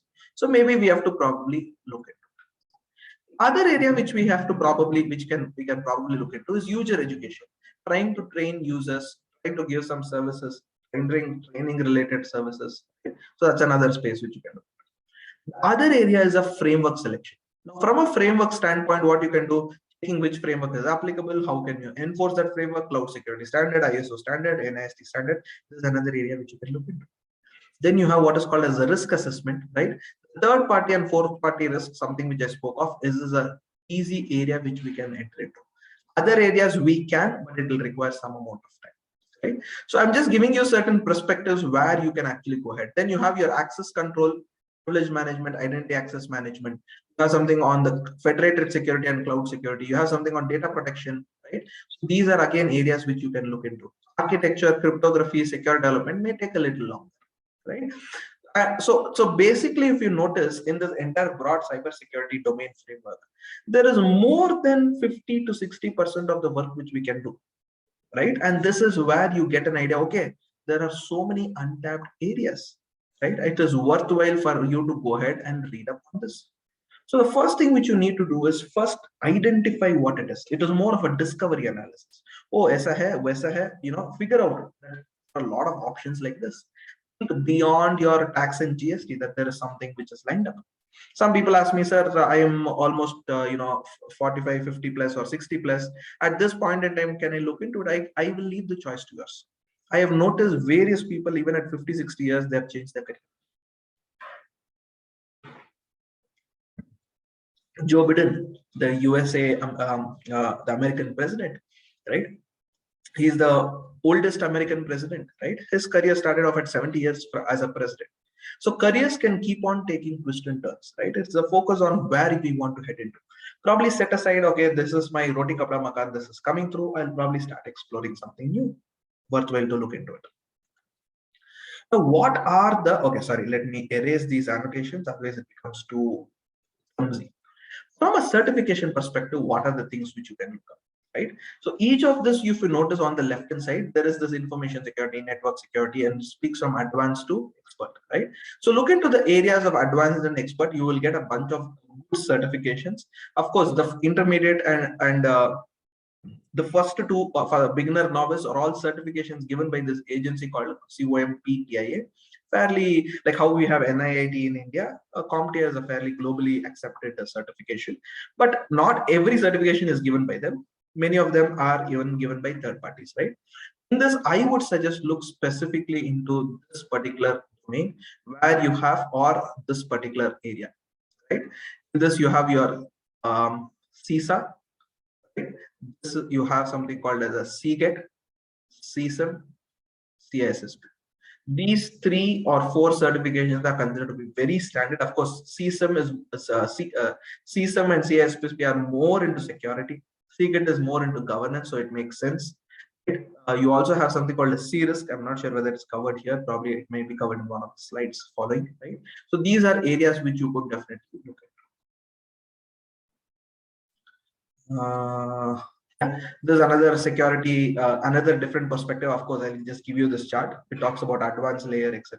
What is basic layer, or how you can look into. So ISACA, you have CISA and CSIM. CISA is good enough for you to get started. You get a wide perspective in terms of how it works, etc. And it is not too expensive. Of course, the membership fee is a little expensive. 200, I think, close to about 200 or 150 to $200 annually. The examination fee and other things comes to about $700 to $850, and in case you do not clear, then you have to pay another $400 or $500 for the re-exam. So that's a one-time investment. If you feel it's worthwhile, you can probably look into it. Last thing is on emerging technologies. Today, you and I as a human being can literally do this. We can think, we can remember, we can feel and sense, we protect our family members, we perform activities repeatedly, we are normally available anytime, and our decisions are supported by data. And this is typically what Industry 4.0 has also taught us. You can think thanks to AI. You can remember thanks to blockchain. It can sense or feel thanks to IoT. It can protect thanks to cybersecurity. It can perform certain things repeatedly thanks to RPA. It is available anytime thanks to cloud, or decisions are supported by data analytics. And let me tell you, each of this, right, when it comes to cybersecurity, can either be used within cybersecurity to enhance the cybersecurity element, or requires an element of cybersecurity to protect it. For example, I am doing a bit of data analytics, right? I'm doing data analytics of all the very fancy information, and somebody could attack my analytics server or my data lake. So there is a need for cybersecurity on top of it. Reverse. I am doing a normal cybersecurity practice, but I apply analytics over it to identify some bit of threat intelligence. What are the new types of threat? When some attack happens in Ukraine, what are the possibility of attack I can have? When some attack happens in Pakistan, what is the attack which can happen in Australia? I do some bit of analytics, right? So each of these areas have got different perspective. They could either be used for cybersecurity, or you will require cybersecurity to protect them. Again, these are some things which we have to survive in the days to come, right? And how is technology coming into our profession? If you notice, cloud is already there. Analytics is something which is already getting into RPA. Many of them have already started. The journey is actually taking place. It's probably a few more days where AI will come into our system, followed by blockchain, right? So it's slowly coming into. And if I've read that recent announcement by the institute, ICA is considering how blockchain can be used for audit. So like there's a lot of interesting things actually coming up. So my key message to you, my dear friends, before we are done and open for Q&A. The world's biggest problems are the world's biggest opportunity. What you saw as a problem or a challenge, start thinking it as an opportunity. I know many of them do not like the technology element. It is fortunately, unfortunately, it is because of the CA final course. right? We had earlier, it was called as MICS, then it was called ISCA. Today, I think the subject itself is removed, right? All those fancy things which is actually created. But today, believe me, without technology, we cannot live. We are eating, sleeping, and living on technology, right? To know how much time you have slept, also you require technology. Your, iWatch or your smartwatches are tracking it, right? So you are literally surrounded by it. Question is, as a risk professional or as a governance professional, what is the value add I can bring into the system? That is what, if you start thinking, I'm sure you'll have much more interesting, right? So that's basically about what I wanted to share. Ken & Co, we are a firm of chartered accountants specializing predominantly risk, governance, technology domain, internal audit, risk advisory, etc. We do that bit of standard tax and GST, but my focus predominantly has been in this, and it's been a seed which I sowed about 4 to 6 years back, but I'm seeing the results coming up. It takes a lot of time, requires a lot of patience. I still remember how much I used to read, even though I continue to read, right? I remember I used to read close to about 6 to 8 hours sometimes, right? When I had a webinar or a seminar. Of course, over a point in time, my focus and other things became very specific, but yes, there are a bunch of things which can come up, right?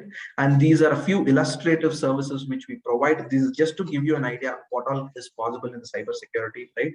Governance, audit, analytics and BI, data privacy, advisory on emerging technologies, IT consulting, cybersecurity, PCI DSS, SOC, forensic audit. So these are all few areas which is worthwhile for you to look into it.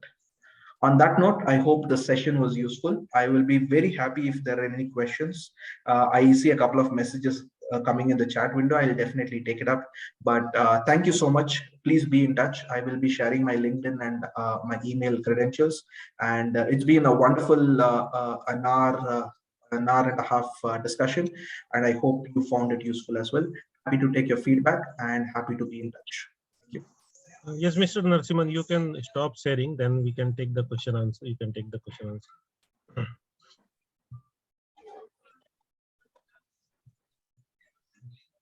Yes, NM Jainji. NM Jainji.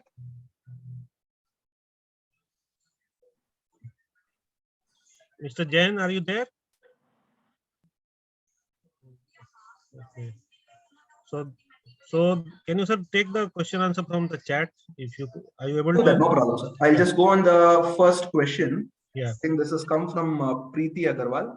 With regard to data privacy, what data is generally transferred in case of social media sites? Okay. See, please bear in mind, all the social media websites have very, very fancy privacy policy. It will keep changing very frequently. And one of the things which their privacy policies will say is, we regularly keep on updating and you are expected to go through it, right? Sometimes they may not make a notification, etc. So the rule of a social media site is, please share very, very limited information about yourself. What is essential, share it. At least we are sharing it. Our kids, our youngsters, millennials, they're literally in social media. Instagram, Twitter, WhatsApp. If these three are down, they don't know what to do.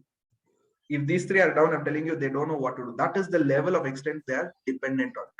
So my suggestion is, whatever you share, it could be a photograph, it could be, please think 3 to 4 times before we post it, right? Because anybody can have access and they could probably use it for their marketing or whatever it is based on the terms of policy. Okay, Sanjay ji is asked a question. In case of security audit under SEBI IRDA, any rotation of auditors are required, or can it done by a continuing internal audit firm? There are a couple of cases. There is some restriction that an IT auditor cannot do it for beyond more than 2 times or 3 times. You can look into that specific guideline. How to estimate time and scope? So normally what we do is we prepare a pre-proposal questionnaire based upon the organization structure, like how many servers they have, what is the exact scope, what are the areas we have to look into it. And based on that, we do a time and effort estimate. So if it's a SEBI or an IRDA based client, right, it typically takes at least between 3 weeks to 6 weeks, depending on what depth we have to get into, for a minimum of 2 to 3 member team. Right, so that's the rough rule of thumb which we keep, right? And yes, Paresh, as you said, scope is normally given by the regulators, so you just have to pick up the regulatory standard, and I think it's easy for you to jump into it. Any other question? Where can a professional start with no background on technology? Okay, This was the same question I had to ask myself about 5 to 6 years back. I had no idea what technology was all about, right? I started off from scratch. And even till date, whatever I have learned, of course, there have been a lot of mentors who have guided me, a lot of valuable sessions I've attended. But mostly my school of thought is I don't attend any formal education. Mine is all been on the hand, on the ground, right? I go read documents, I go read reports, right? I had to do a first SOC audit. I literally spent 3 days fully reading SOC audit reports only, and each SOC audit report is at least about 150 pages. So in a span of 3 to 4 days, I had to read at least 10 SOC audit reports for me to get a conviction that how it works. Right? This was a few years back when I started. I had to read the regulatory framework. I had to read that. I had to do it. But the key thing is you need to know where what it is. Right? As somebody rightly pointed out in one of the court judgment, a judge need not know what the law is. He needs to know where the law is. Right? A judge need not know what the law is. He only needs to know where the law is.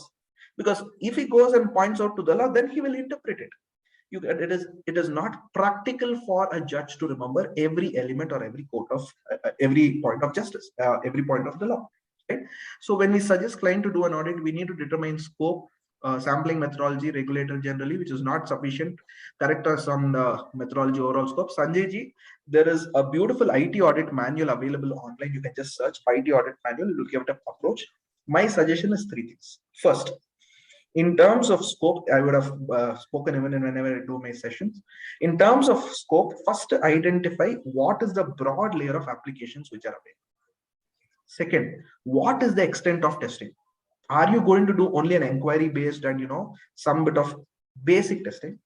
Are you going to do an in-depth, including substantive testing, taking sample of 15, 25, etc., and go ahead? Or are you going to take an intermediate?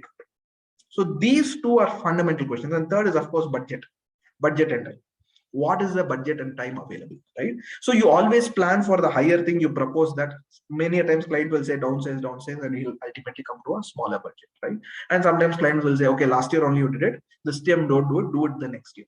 It could be a rolling concept also. So that is where you educate, okay, I will not do everything what I did last year, only 2 or 3 areas like access revocation, modification, or change management. These are critical things which I want to consider. I may probably want to do it. Thank you, Shailesh ji, for this compliments. What else do I have? Paresh ji, thank you. I think we met a couple of years back or 3 years back in Mumbai for a blockchain session. Thank you. Nice to connect once again. Can you suggest any training courses which can systematically train for technicalities involved in cybersecurity area? Sandeep. Okay. The first thing which I would recommend is go through Coursera or edX platforms. There are a lot of questions or a lot of things on basics of cybersecurity. That's the first thing. Second, DISA is definitely a good option for you to get started. But what my suggestion is, when you attend a DISA class, don't just look into the classroom and what the faculty says. Do that bit of extra additional research. When you do that additional research, then you'll be able to additionally connect it. If need be so, please go ahead and pick up courses like CISA. Even if you don't want to take up CISA, there are courses available on how to do a system audit. Please go and pick it up. So you get a broad perspective on how it works. Then you have the various trade forums, associations, right? Like how you have ICA, you have also have ISACA chapters. You can probably go ahead and look at it. Guru Datta ji, thank you. Should we not put CA logo on it? Can I put CA logo on it? I think that's your choice. I don't think our institute guideline says that you cannot put CA logo. If that is the case, even on even on your cars and vehicles also, I have noticed many people putting on it. I think there's nothing wrong with it. You putting on your logo, right? It's like a doctor, having a symbol. There's nothing wrong with that. Sanjay ji, thank you so much. Thank you. Narasimhan sir, what I request the participants that they can unmute themselves if anybody would like to have any question. We can do it because I have another 10 minutes. So I had allowed the participants to unmute themselves. So if somebody would like to have any questions, so they can unmute themselves and they can ask the question. Sure, you could do that as well. Yeah. So any participants, if anybody would like to have any question to the sir, so they can ask, they can unmute themselves.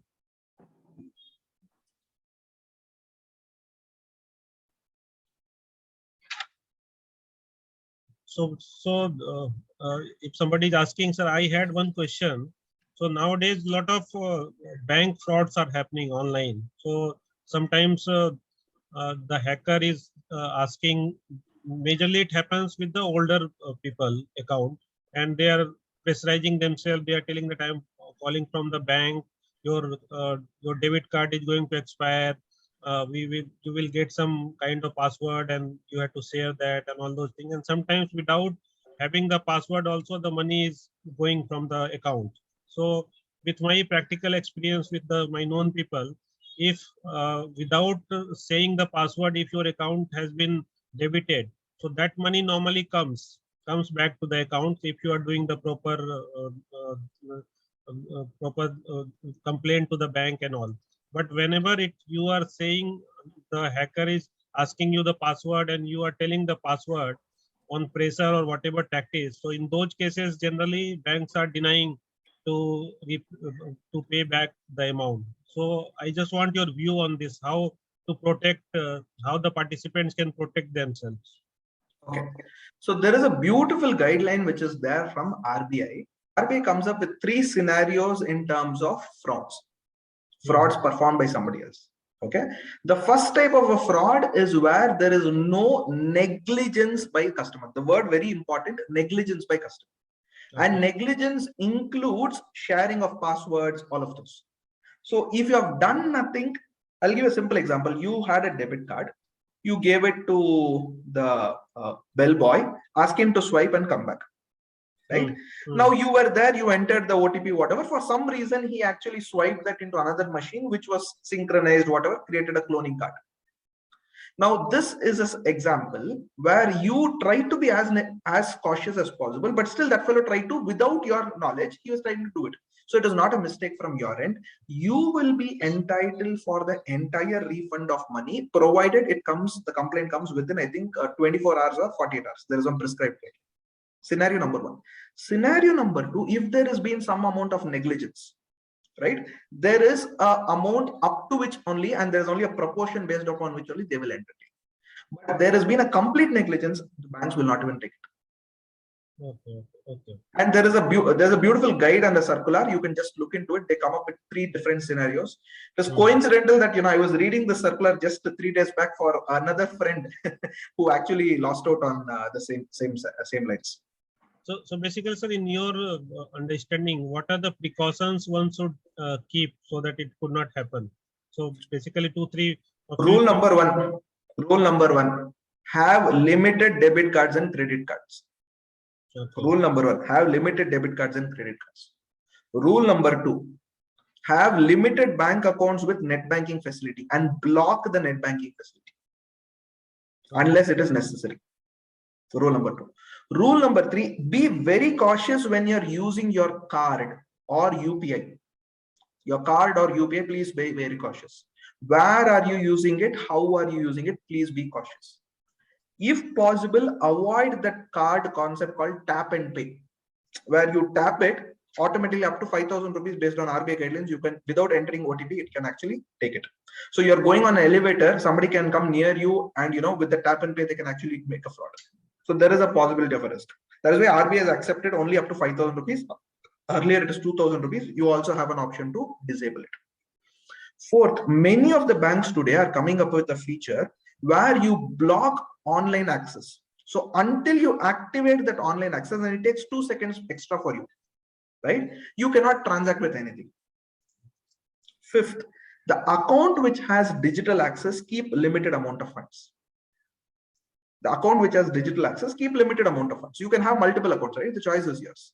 So keep that amount of it. And the last thing, very important, if you are changing multiple phone numbers, please be very, very careful that you intimate all your bank accounts where this phone number is there to change it. I'll tell you why.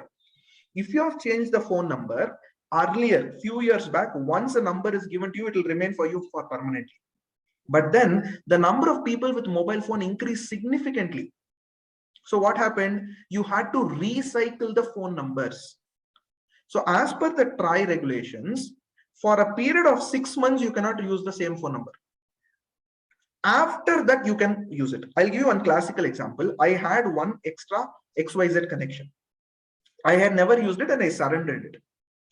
Suddenly, I got one message alert using one of these apps, Paytm, PhonePe, that my name has joined Paytm. I was wondering how, or that person has joined Paytm, PhonePe, what else? I was wondering how is that I am here? How did I join? Then I understood I had saved my other number because I couldn't remember it in my contacts. Even till date, it is there in my contacts. It will still say that this person, and I'm sure all of you, when you see this Paytm, PhonePe, etc., or Telegram, you'll get one alert if any of your person in the contact list adds. So I got an alert saying that how I am only joining. I thought it was a fraud and other things. Then I called up that person. I asked, who are you? He's asking me, who are you? Of course, I had to have a very smooth conversation. But I didn't want to get it heated, right? And you have seen this in one of those movies also, right? The phone cards where the numbers were surrendered, it got exchanged, and coincidentally they became a couple, etc. I didn't want to try that because I was already married. But anyways, so the fact of the matter is, the numbers can get regenerated and circulated. So please be extra cautious whenever you are canceling any cards, any numbers. Okay, great. So any of the participants would like to have any question, so they can do so. Otherwise, we will close the session. Yeah, I wanted to ask one question once more. Regarding most of the banks today have that policy that as soon as some amount is debited, they ask by way of mail or by way of SMS that is it the one who you have transacted upon? If it's not the case, please call on so and so number. So, so this is one of the banks in which I hold the account. It has that policy of either messaging or emailing. It also depends. All other banks, do they follow the same policy, or is it? See, it is totally based upon bank scenario to scenario, because typically authentication today has to happen once you have initiated the transaction, you have approved it, it is over. Yeah. But sometimes what happens by virtue of their anti-money laundering or by virtue of their intelligence systems, they might have got to know that this is something which is suspicious. Simple example is, let's say I'm going abroad, right? I'm making a forex payment. They immediately identify there's a red flag. Or another simple example with me, it happens. I am a member of a few foreign associations. Whenever I make a foreign membership payment, within 3 minutes, I get a call from a bank saying, sir, your card was used over here and normally we don't see a pattern. Is that you who have used it?